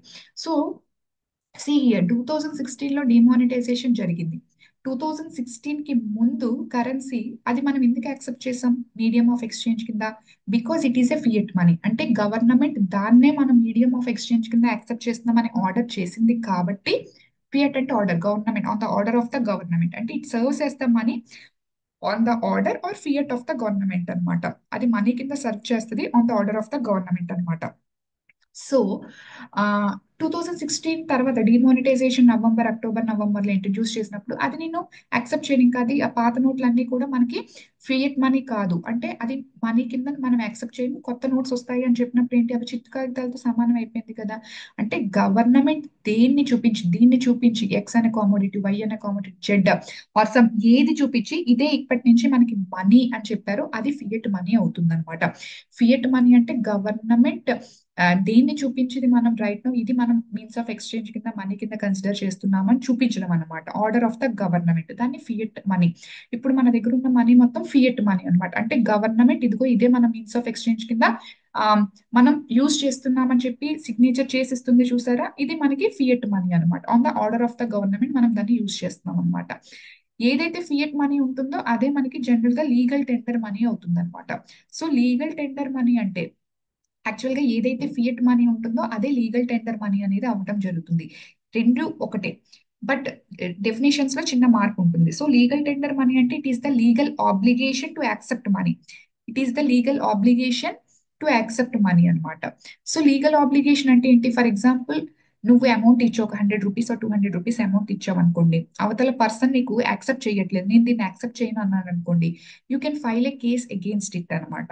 ఓకే, నువ్వు ఆ పర్సన్ నా అమౌంట్ ని యాక్సెప్ట్ చేయట్లేదు, అంతేగాని చిరిగిపోయిన నోట్లు అలాంటివి ఇస్తే యాక్సెప్ట్ చెయ్యరు, కానీ మంచి నోటే బట్ నేను దీన్ని యాక్సెప్ట్ చేయను అని చెప్పారు అనుకోండి, you can file A case against him అనమాట. ఓకే, అది లీగల్ టెండర్, లీగల్ స్టేటస్ అనేది ఇస్తుంది, అంటే లీగల్ బ్యాకింగ్ అనేది ఇస్తుంది అనమాట. Every one must accept this as money అనమాట. దాని మనీ కింద సొసైటీలో ఎవరు దాన్ని యాక్సెప్ట్ చేయకపోయినా so you can file A case against them అనమాట. అది లీగల్ టెండర్ మనీ. జనరల్ గా లీగల్ టెండర్ మనీ ఏమవుతుంది? గవర్నమెంట్ ఏదైతే మనీని చూపించి ఆర్డర్ చేసిందో అది ఫియట్ మనీ, అది legal tender money. More or less fiat money, legal tender money ఒకటే అనమాట. కానీ డెఫినేషన్స్ లో చిన్న తేడా ఉంటుంది. ఇది ఆర్డర్ ఆఫ్ ద గవర్నమెంట్, ఇది లీగల్ బ్యాకింగ్ ఉన్నది అని అర్థం అనమాట. లీగల్ బ్యాకింగ్ ఎప్పుడు ఉంటుంది? గవర్నమెంట్ దేన్ని చూపించి ఆర్డర్ చేస్తుందో దానికే కదా లీగల్ బ్యాకింగ్ అనేది ఉంటుంది. కాబట్టి every fiat money becomes the legal tender money. ఇప్పుడు మనం యూజ్ చేస్తున్న money fiat money, legal tender money. Fiat ఎందుకు అయ్యింది? గవర్నమెంట్ దాన్ని ఇదే మనీ కింద యాక్సెప్ట్ చేయండి అని ఆర్డర్ చేసింది కాబట్టి. ఎందుకు అది లీగల్ టెండర్ మనీ? ఒకవేళ దాన్ని ఎవరైనా యాక్సెప్ట్ చేయకపోతే దానికి లీగల్ బ్యాకింగ్ ఉంది, we can file a case against them అనమాట. So every fiat money becomes the legal tender money అనమాట. ఓకే, సో ఈ legal tender money, okay, for example crypto currency చూద్దాం. ఓకే, మీకు కొంత ఎంతో ఐడియా ఉంటుందేమో అన్నట్టు నేను క్రిప్టో కరెన్సీ గురించి నార్మల్ గా వాడుతున్నాను, బికాస్ ఇది కొంచెం టెక్నికల్ టాపిక్. ఇప్పుడు అప్పుడే చెప్పను, ఫర్దర్ క్లాసెస్ లో ఎక్కడైతే నీడ్ ఉంటుందో అక్కడ నేను ఎక్స్ప్లెయిన్ చేస్తాను. ఓకే, బట్ మీకు ఎంతో కొంత ఐడియా ఉంటుందని ప్రెజ్యూమ్ చేసి నేను మాట్లాడుతున్నాను అనమాట. సో క్రిప్టో కరెన్సీ, జనరల్ గా ఈ క్రిప్టో కరెన్సీ ఏంటంటే it's not a fiat money. ఇండియాలో అది ఫియట్ మనీ కాదు. కొంతమంది దాంట్లో ఇన్వెస్ట్ చేసి crypto currency, bit coins, okay, ఇవన్నీ కొంటూ ఉంటారు. అది ఫియట్ మనీ కాదు, గవర్నమెంట్ దాన్నే ఈ మనీ కింద మనం యాక్సెప్ట్ చేస్తున్నామని ఆర్డర్ చేయలేదు. సో ఫియట్ మనీ కాదు. And it is not a legal tender money. దాన్ని యాక్సెప్ట్ చేయకపోతే నువ్వు కేసు పెట్టలేవు. క్రిప్టో కరెన్సీ అనేది ఇండియాలో ఫియట్ మనీ కాదు, లీగల్ టెండర్ మనీ కూడా కాదనమాట. అలాగని అది లీగలే. అదేమి ఇల్లీగల్ యాక్టివిటీ కాదు. అంటే క్రిప్టో కరెన్సీలో ఇన్వెస్ట్ చేయడం, okay, so crypto currency coins use చేయడం అనేది ఎటువంటి ఇల్లీగల్ యాక్టివిటీ కాదు. It's a legal activity. అది లీగలే. క్రిప్టో కరెన్సీలో నువ్వు లైక్ యాక్టివిటీ చేయడం అనేది, లైక్ క్రిప్టో కరెన్సీని యూస్ చేయడం, ఇన్వెస్ట్ చేయడం, బిజినెస్ చేయడం, yes it is a legal. Okay, అదేమి ఇల్లీగల్ యాక్టివిటీ కాదు, అది లీగల్. కానీ అది లీగల్ టెండర్ మనీ కాదు. అంటే ఇప్పుడు ఫర్ ఎగ్జాంపుల్ నువ్వు క్రిప్టో కరెన్సీ బిట్ కాయిన్స్ ఏదో కొన్నావు ఫర్ ఎగ్జాంపుల్, ఓకే, సో అవతల వాడికి నువ్వు పేమెంట్ చేస్తున్నప్పుడు నువ్వు క్రిప్టో కరెన్సీలో పేమెంట్ చేయలేవు. ఎందుకు పేమెంట్ చేయలేదని నువ్వు కేసు పెట్టలేవు? ఎందుకంటే అది లీగల్ టెండర్ మనీ కాదు. గవర్నమెంట్ దాన్ని ఆర్డర్ చేయలేదు అదే మనీ కింద. It's not a fiat money, it's not a legal tender money. అలాగని క్రిప్టో కరెన్సీ ఏమి ఇల్లీగల్ కాదు, లీగలే. లీగల్ అంతే. అంటే నువ్వు తప్పేమీ చెయ్యట్లేదు. ఓకే, నువ్వు ఎటువంటి క్రిమినల్ యాక్టివిటీ చెయ్యట్లేదు అనమాట. అది లీగలే, చెయ్యొచ్చు. బట్ అది లీగల్ టెండర్ మనీ కాదు. ఇలాంటి వర్డ్స్ జనరల్ గా న్యూస్ పేపర్ లో ఎక్కువ యూజ్ చేస్తారు. నేను అందుకే స్పెసిఫిక్ గా మాట్లాడుతున్నాను. క్రిప్టో కరెన్సీ అనేది ఇండియాలో లీగలే. ఆ టైప్ ఆఫ్ యాక్టివిటీస్ లో, బిజినెస్ లో, సో ట్రేడింగ్ లో ఇన్వాల్వ్ అవ్వటం లీగలే. అందులో ఇది చేయడం వల్ల అది ఎటువంటి ఇల్లీగల్ కాదు, అది లీగల్. బట్ అది లీగల్ టెండర్ మనీ కాదనమాట. క్లియర్? నేను చెప్తున్న వర్డ్ అర్థమైందా?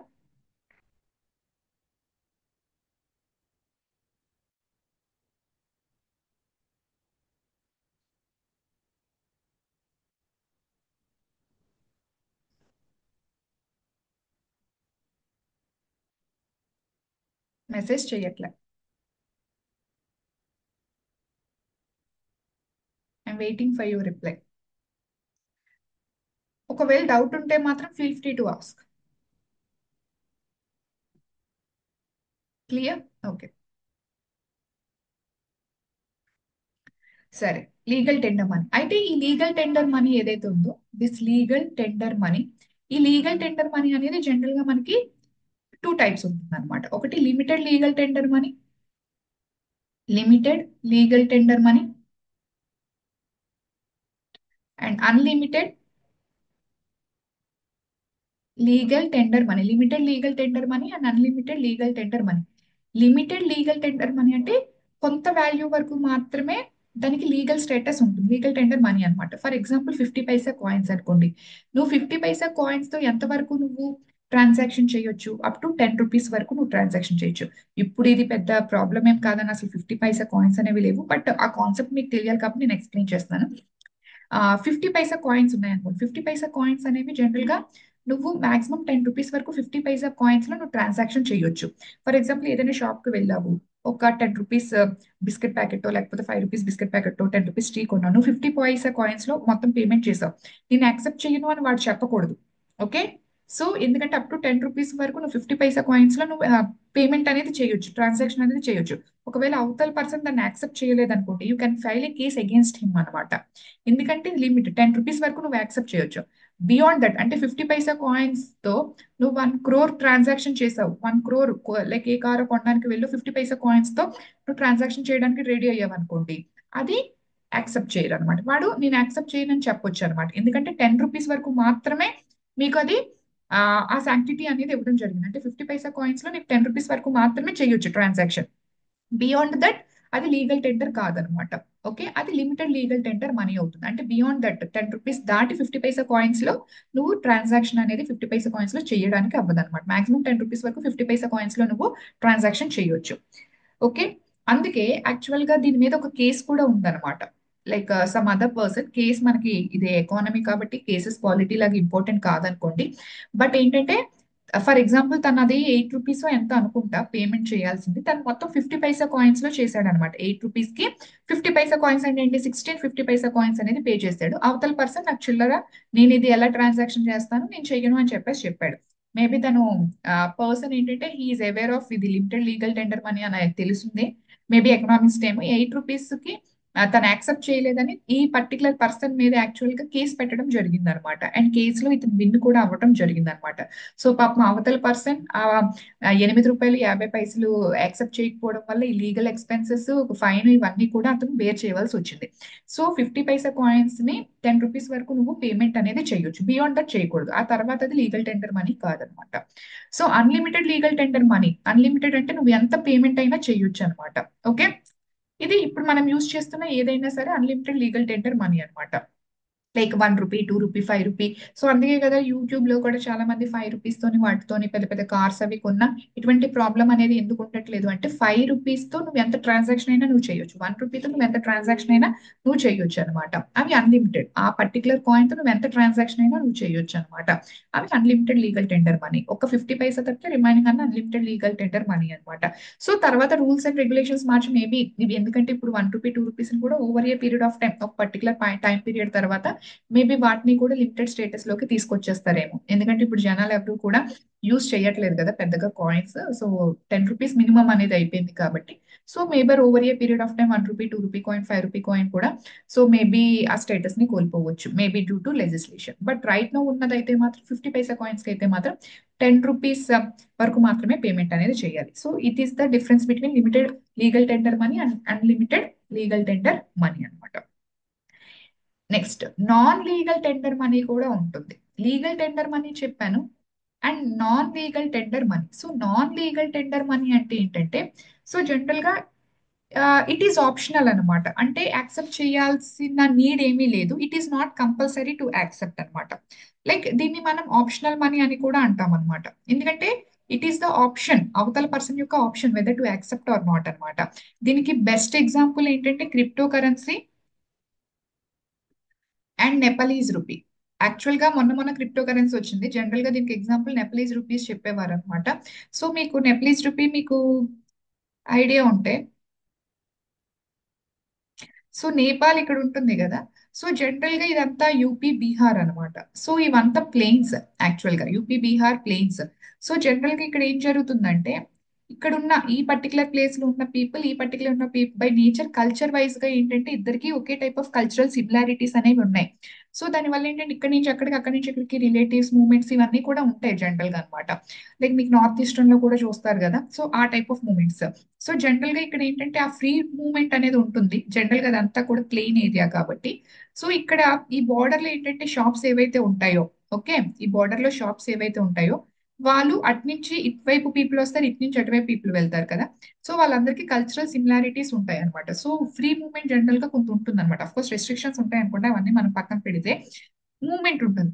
సో ఎందుకంటే వాళ్ళ మధ్య కల్చరల్ ప్యారలల్స్ అనేవి ఉంటాయి కాబట్టి వీళ్ళు ఏం చేస్తారంటే ఇక్కడ ఉన్న షాప్స్ వాళ్ళు వీళ్ళందరూ కూడా దే విల్ యాక్సెప్ట్ బోత్ నెపలీస్, అంటే నేపాల్లో రూపీని నెపలీస్ రూపీ అంటారు అనమాట వాళ్ళ కరెన్సీని, అండ్ ఇండియన్ రూపీ. ఈ షాప్ వాడు ఇండియన్ రూపీని యాక్సెప్ట్ చేస్తాడు, నెపలీస్ రూపీని కూడా యాక్సెప్ట్ చేస్తాడు. ఎందుకంటే వాడు బౌండరీ ఏరియాలో ఉన్నాడు.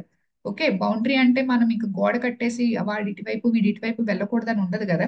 జస్ట్ ఒక చెక్ పోస్ట్ లాగా ఉంటుంది, బోర్డర్ ఉంటుంది అనమాట. సో ఆ ఏరియాలో కూడా మూవ్మెంట్ ఆఫ్ పీపుల్ అనేది ఉంటుంది. జనరల్ గా ఆ బోర్డర్ ఏరియాస్ లో ఉన్న షాప్స్ లేకపోతే సమ్ అదర్ ఏవైతే ఉంటాయో వాళ్ళందరూ నేపాల్ పీపుల్ యొక్క నేపాలీస్ రూపీని యాక్సెప్ట్ చేస్తారు అండ్ ఇండియన్ పీపుల్ యొక్క ఇండియన్ రూపీని కూడా యాక్సెప్ట్ చేస్తారు. ఎందుకంటే వాళ్ళకి అటు కస్టమర్స్ ఇటు కస్టమర్స్ అనే వాళ్ళు ఉండడం జరుగుతుంది. సో ఇప్పుడు వాళ్ళు ఇండియా అనుకో, వాళ్ళు ఇండియన్ పీపుల్, అదేంటి నేపాలీస్ రూపీ అనేది మన మన దగ్గర అది ఫియట్ మనీ కాదు కదా అంటే అది వాళ్ళ ఆప్షన్ అన్నమాట. వాళ్ళు యాక్సెప్ట్ చేస్తున్నారు, అది వాళ్ళ ఓన్ రిస్క్ మీద వాళ్ళు యాక్సెప్ట్ చేస్తున్నారు అనమాట. ఎందుకంటే దాన్ని ఈ రోజు తీసుకున్నా మళ్ళీ తిరిగి ఇచ్చేయడానికి అవతల వాడికి నేపాల్ కస్టమర్స్ అనేవాడు వాడి దగ్గర ఉన్నాడు కాబట్టి అది వాడికి ఆప్షనల్. ఓకే, సో వాడి ఓన్ రిస్క్ మీద దాన్ని యాక్సెప్ట్ చేస్తున్నాడు. దాన్ని నాన్ లీగల్ టెండర్ మనీ అంటే నెపలీస్ రూపీ అనేది నాన్ లీగల్, ఇండియాలో అసలు లీగల్ టెండర్ కాదు, అది non legal tender money. But దాన్ని పీపుల్ యాక్సెప్ట్ చేస్తున్నారు, అంటే దాన్ని వాళ్ళ ఓన్ రిస్క్ మీద దాన్ని యాక్సెప్ట్ చేస్తున్నారు. ఓకే, అందుకే దీన్ని optional money, it is the option of the customer అనమాట. జనరల్ గా నెపలీస్ రూపీని యాక్సెప్ట్ చేస్తారనమాట లైక్ ఆ బార్డర్ ఏరియాస్ లో, అది నాన్ లీగల్ టెండర్ మనీ అవుతుంది అనమాట. Crypto currency. సో క్రిప్టో కరెన్సీలో సో చాలా మంది మీకు మీలో ఉన్న ఎంతో మంది క్రిప్టో కరెన్సీలు ఇన్వెస్ట్ చేయడం, బిట్ కాయిన్స్ లో ట్రేడింగ్ చేయడం ఇవన్నీ కూడా మీరు చూసే ఉంటారు. ఇవన్నీ ఏంటి, ఇదేమి లీగల్ టెండర్ మనీ కాదు, ఫియట్ మనీ ఏమీ కాదు. But people still invest in crypto currency, crypto కరెన్సీలో ట్రాన్సాక్షన్స్ ఇవన్నీ చేస్తూ ఉంటారు. ఓకే, ఆ టెస్లా కూడా క్రిప్టో కరెన్సీని యాక్సెప్ట్ చేస్తానని చెప్పేసి చెప్పింది కదా యాక్చువల్ గా.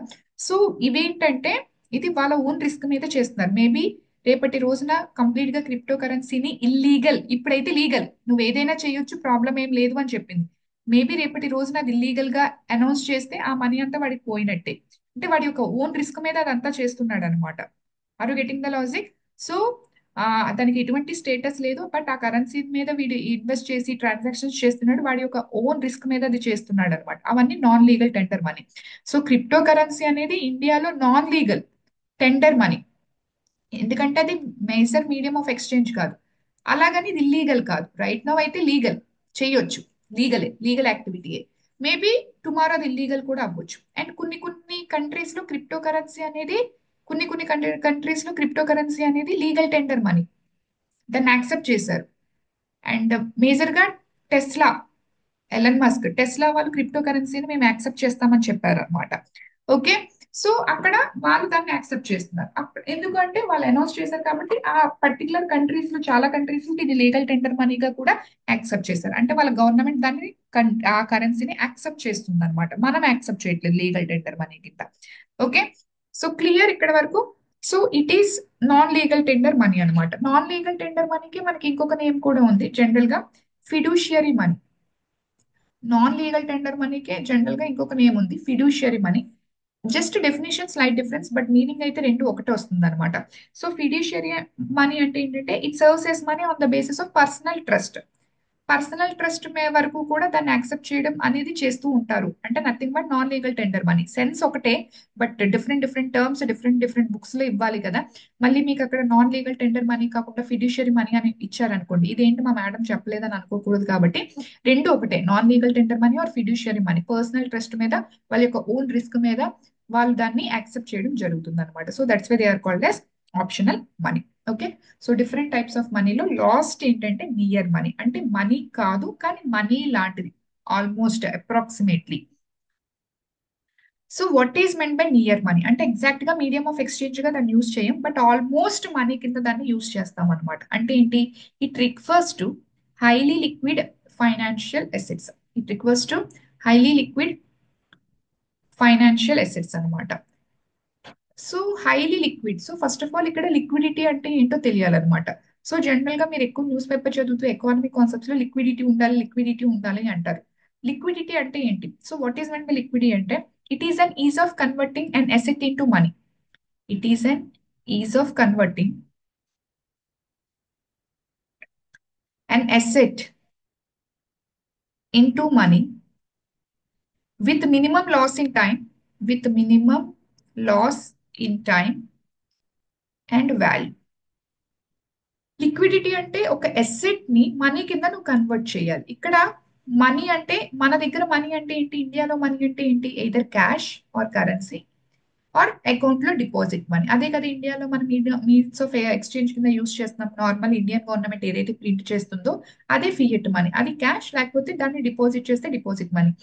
సో ఇప్పుడు ఏదైనా అసెట్ ని మనీ కింద కన్వర్ట్ చేయాలి అంటే ఇదర్ ఇది జనరల్ గా దీన్ని ప్రైమరీ మనీ అని పిలుస్తాం, క్యాష్ ని, కరెన్సీని. డిపాజిట్ మనీని సెకండరీ మనీ అని పిలుస్తాం. అంటే ఒక ఎసెట్ ని ఎయిదర్ మనీ కింద కన్వర్ట్ చేయాలి. ఓకే, చాలా ఈజీ కన్వర్ట్. ఇక్కడ ఈజ్ అంటే ఏంటంటే తక్కువ టైం అండ్ తక్కువ లాస్ అండ్ వాల్యూతో. అంటే ఫర్ ఎగ్జాంపుల్ సో ఎసెట్ అంటే నేను మీకు ఇంతకు ముందే ఎక్స్ప్లెయిన్ చేశాను. Any valuable thing is asset అని చెప్పేసాను అన్నాను.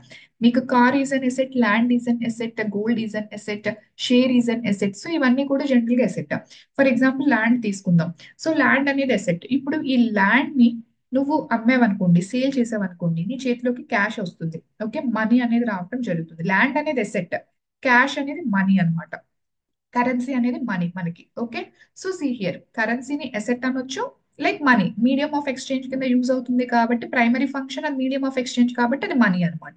అండ్ దానికి సెకండరీ ఫంక్షన్ ఏంటంటే it can be stored as wealth కాబట్టి దాన్ని ఎసెట్ కూడా మనం అంటాం అనమాట. సో ఇప్పుడు ల్యాండ్ ఉంది. సో ఈ ల్యాండ్ ఏదైతే ఉంటుందో ఈ ల్యాండ్ అనేది సేల్ చేసినప్పుడు, ఈ ల్యాండ్ అనేది సేల్ చేస్తే నీకు మనీ అనేది రావటం జరుగుతుంది. ఫర్ ఎగ్జాంపుల్, ఇది నీకు మంచి రేట్ రావాలి అంటే నువ్వు వెయిట్ చేయాలి. మంచి రేట్ రావాలి అంటే నువ్వు వెయిట్ చేయాలి. అంటే నువ్వు ఇక్కడ టైం ఎక్కువ పడుతుంది, టైం లూజ్ అయిపోతున్నావు. లేదు నాకు తక్కువ టైంలో నాకు సేల్ అయిపోవాలి అంటే నువ్వేంటి వాల్యూ లూజ్ అయిపోతున్నావు. అంటే నీ దగ్గర ఏదైతే ఎసెట్ ఉందో ఆ ఎసెట్ ని నువ్వు మనీ కింద, క్యాష్ కింద కన్వర్ట్ చేయడానికి ఏదైనా నువ్వు టైం అయినా లూజ్ అయిపోతున్నావు, వాల్యూ అయినా లూజ్ అయిపోతున్నావు. అంటే ఏ ఎసెట్ అయితే ఓకే మనీ కింద కన్వర్ట్ చేసే ప్రాసెస్ లో తక్కువ టైంలో తక్కువ లాస్ ఇన్ వాల్యూలో మనీ కింద కన్వర్ట్ అయిపోతుందో దాన్ని లిక్విడిటీ అంటాం. ల్యాండ్ అయితే మాత్రం అస్సలు లిక్విడిటీ ఉండదు. ఎందుకంటే మంచి రేట్ రావాలి, సో పేమెంట్ అవ్వాలి కాబట్టి నీకు మంచి రేట్ రావాలంటే చాలా టైం పట్టేస్తుంది. అండ్ మోర్ ఓవర్ మంచి వాల్యూ రావాలి, లైక్ తక్కువ టైంలో అయిపోవాలంటే చాలా వరకు వాల్యూ అనేది పడిపోతుంది అనమాట.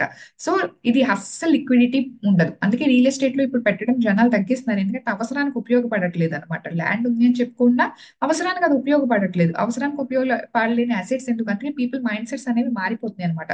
ఒకప్పుడు బిల్డింగ్స్, హౌసెస్ అనేది ఇప్పుడు జనరల్ గా అందరూ కూడా ఫైనాన్షియల్ మార్కెట్స్ లో, షేర్స్ లో, బాట్ లో పెట్టేస్తున్నారు. ఎందుకంటే ఈ రోజు నువ్వు ఆర్డర్ పెట్టేస్తే విత్ ఇన్ 3 days లో నీ అకౌంట్ లో మనీ కింద కన్వర్ట్ అయిపోతుంది అనమాట. సో అందుకే జనాలు నా అవసరానికి యూజ్ అవ్వలేని ఎసెట్ ఉంటే ఏంటి లేకపోతే ఏంటి అన్నట్టు ఎసెట్ యొక్క మైండ్ సెట్ మార్చేశారు. ఎసెట్స్ యొక్క షిఫ్టింగ్ అంటే ఒకప్పుడు పెట్టే ఎసెట్స్ కన్నా ఇప్పుడు ఎసెట్స్ అనే దాన్ని వాళ్ళు ఆలోచించే విధానం మారిపోయింది అనమాట. ఓకే, అందుకే ఫినాన్షియల్ మార్కెట్స్ మీద అవగాహన అనేది ఇప్పుడు చాలా వరకు జనాలకి పెరిగిపోయింది. సరే, సో ఫర్ ఎగ్జాంపుల్ కార్ అయినా అంతే కదా. ఫర్ ఎగ్జాంపుల్ నువ్వు నీ కార్ కి మంచి వాల్యూ కావాలి అన్నావు అనుకో, నీకు టైం పడుతుంది. లేదు నాకు తక్కువగా చాలా త్వరగా సేల్ అయిపోవాలంటే చాలా తక్కువ అడుగుతాడు. అంటే ఏదో వాల్యూ అయినా కోల్పోతావు లేకపోతే టైం అయినా కోల్పోతావు.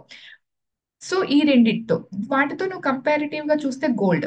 సో జనరల్ గా గోల్డ్ ఏంటంటే ల్యాండ్ తో కంపేర్ చేస్తే, కార్ తో కంపేర్ చేస్తే జనరల్ గా గోల్డ్ లో టైం చాలా తక్కువ టైంలో తక్కువ లాస్ ఇన్ వాల్యూలో జనరల్ గా నీకు మనీ అనేది ఈజీగా కన్వర్ట్ అయిపోతుంది. అంటే లిక్విడిటీ చూస్తే ల్యాండ్ అస్సలు లిక్విడిటీ కాదు, కానీ దీనితో కంపేర్ చేస్తే గోల్డ్ లో నువ్వు మనీ కింద ఈజీగా కన్వర్ట్ చేయొచ్చు కదా. Are getting the logic? So తక్కువ లాస్ ఇన్ వాల్యూ, ఎందుకంటే నువ్వు కొన్నది 100 grams ని 100 రూపీస్ కొన్నా, వాడు నువ్వు తిరిగి అమ్మేటప్పుడు ఖచ్చితంగా దాన్ని ఇది పోయింది, అది పోయింది, తరుగు ఇది అది అని చెప్పేసి మజూరి అని చెప్పేసి మొత్తం అన్ని కట్ చేసేస్తాడు. యాక్చువల్ వాల్యూ ఎప్పుడు ఇవ్వడు. సో గోల్డ్ లో 100 rupees worth value of gold నీ దగ్గర ఉంటే మేబీ వాడు నీకు 80 రూపీస్, 70 రూపీస్, 90 రూపీస్ నీ చేతిలో పెడతాడు. అంటే ఎంతో కొంత వాల్యూ అనేది నీకు తగ్గుతుంది. తక్కువ టైంలో నీకు ఇచ్చేసిన కొంత వాల్యూ అనేది తగ్గుతుంది. దీనితో కంపేర్ చేస్తే అంటే ల్యాండ్ తో కంపేర్ చేస్తే పర్వాలేదు గోల్డ్ అనేది. దీనితో కంపేర్ చేస్తే shares, bonds, cheques, demand drafts. General గా ఇవేంటి? Shares, bonds, cheques, demand draft. Cheque 24 hours లేకపోతే 48 hours లో చెక్ అనేది ఇస్తే ఆటోమేటిక్ గా నీ అమౌంట్ అనేది సెకండరీ మనీ కింద నీ అకౌంట్ లో డిపాజిట్ అయిపోతుంది. ఈజీగా చెక్ అనేది మనీ కింద కన్వర్ట్ అయిపోతుంది. డిమాండ్ డ్రాఫ్ట్ ఈజీగా మనీ కింద కన్వర్ట్ అయిపోతుంది. Shares, birds with in 3 days లో మనీ అనేది నీ అకౌంట్ లోకి వచ్చేస్తుంది.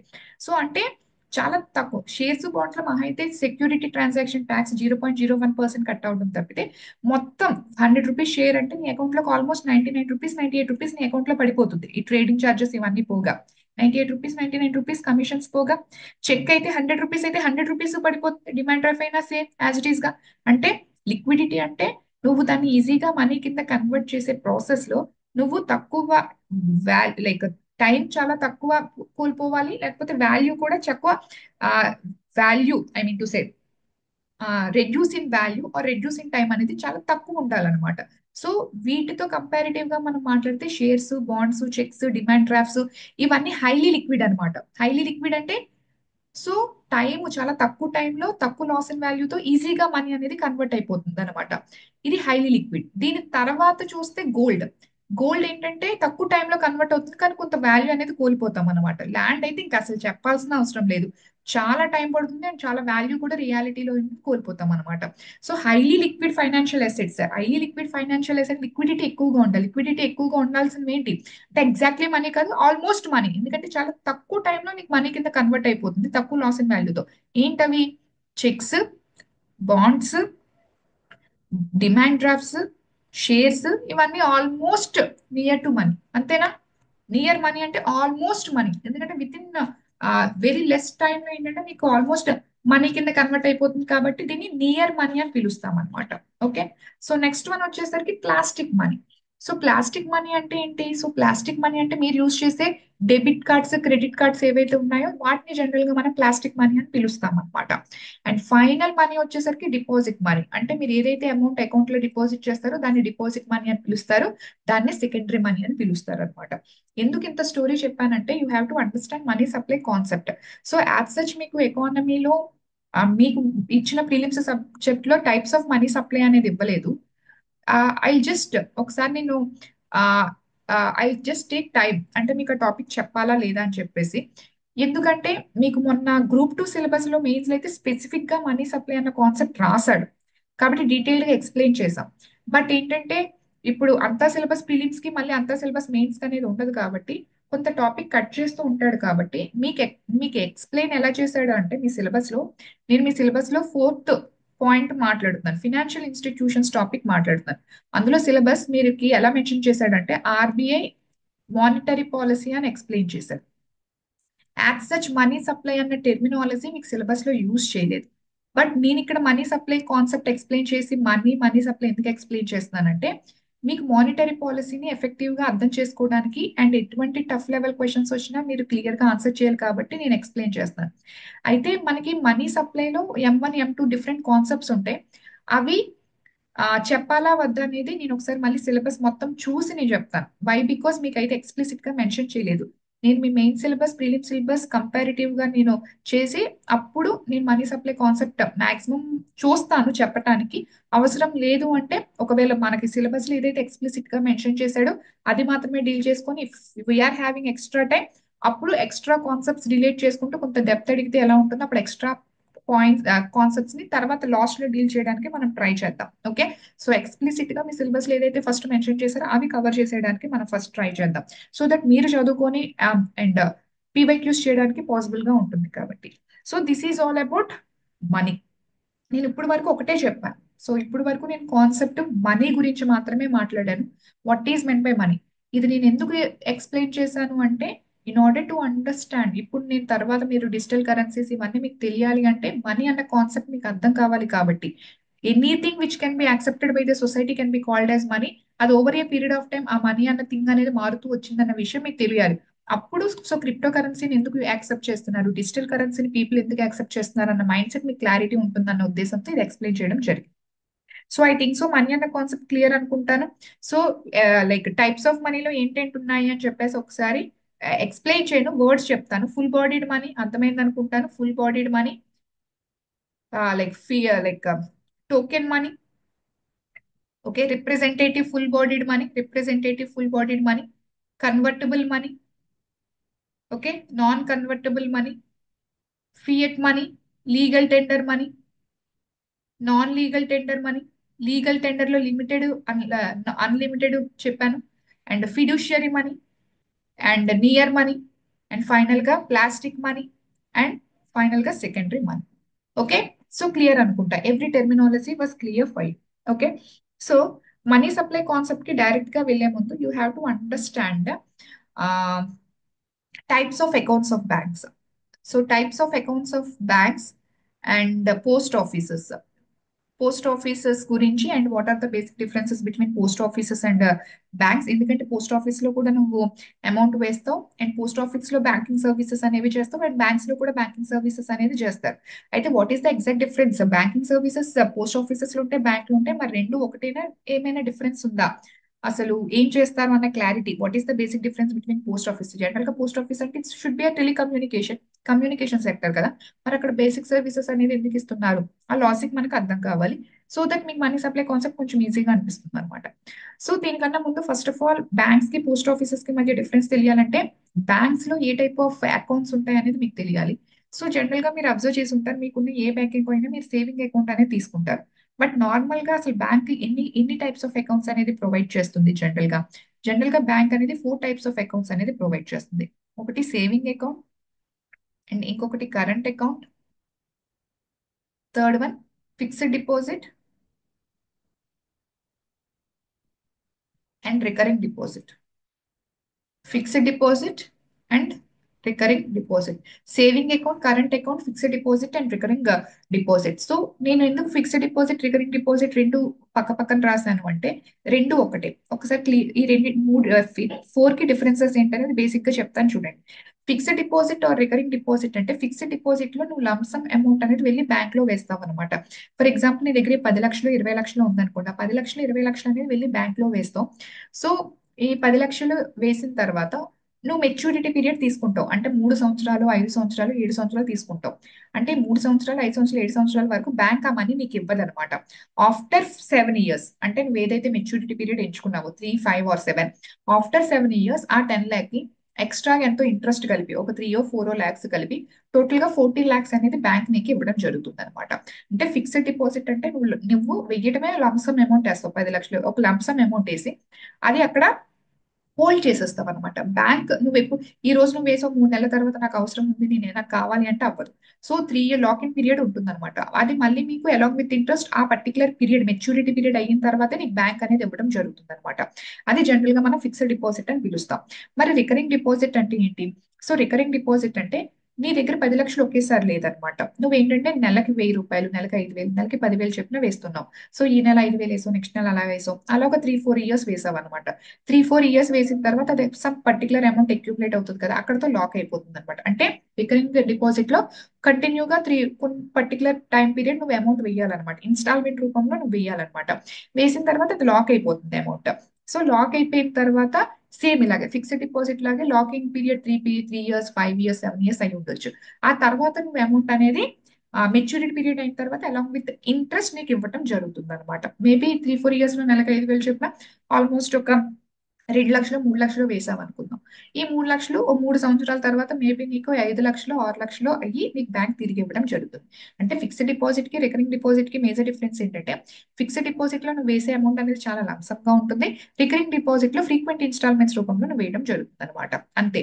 సో ఈ రెండు కూడా నువ్వు ఎప్పుడు కావాలంటే అప్పుడు తీసుకోవడానికి కాకపోతే బ్యాంక్ దాన్ని లాకింగ్ చేసేస్తుంది. ఆఫ్టర్ మెచ్యూరిటీ పీరియడ్ అయిన తర్వాత మాత్రమే నీకు బ్యాంక్ అనేది అలాంగ్ విత్ ఇంట్రెస్ట్ కలిపి ఇవ్వడం జరుగుతుంది అనమాట. That is the basic difference between fixed deposit and recurring deposit. So ఇప్పుడు saving account, current account, fixed deposit and recurring deposit ఈ 4 టైప్స్ ఆఫ్ డిపాజిట్స్ కి డిఫరెన్స్ ఏంటనేది మనం అర్థం చేసుకోవడానికి ట్రై చేద్దాం. సో ఎవరు ఓపెన్ చేయొచ్చు? First of all saving account, current account, fixed deposit, recurring deposit ఎవరు ఓపెన్ చేయొచ్చు? ఎవరైనా ఓపెన్ చేయొచ్చు. Any house hold can open. ఇది ఎవరైనా ఓపెన్ చేయొచ్చు, ఇది ఎవరైనా ఓపెన్ చేయొచ్చు, ఇవి కూడా ఎవరైనా ఓపెన్ చేయొచ్చు. బిజినెస్ మెన్ ఓపెన్ చేయాలి, నార్మల్ సిటిజన్ ఓపెన్ చేయాలి, లేకపోతే అలా ఏం లేదు. ఎవరైనా కంట్రీలోని ఎవరైనా ఏ అకౌంట్ అయినా ఓపెన్ చేయొచ్చు అనమాట. ఓకే, సరే.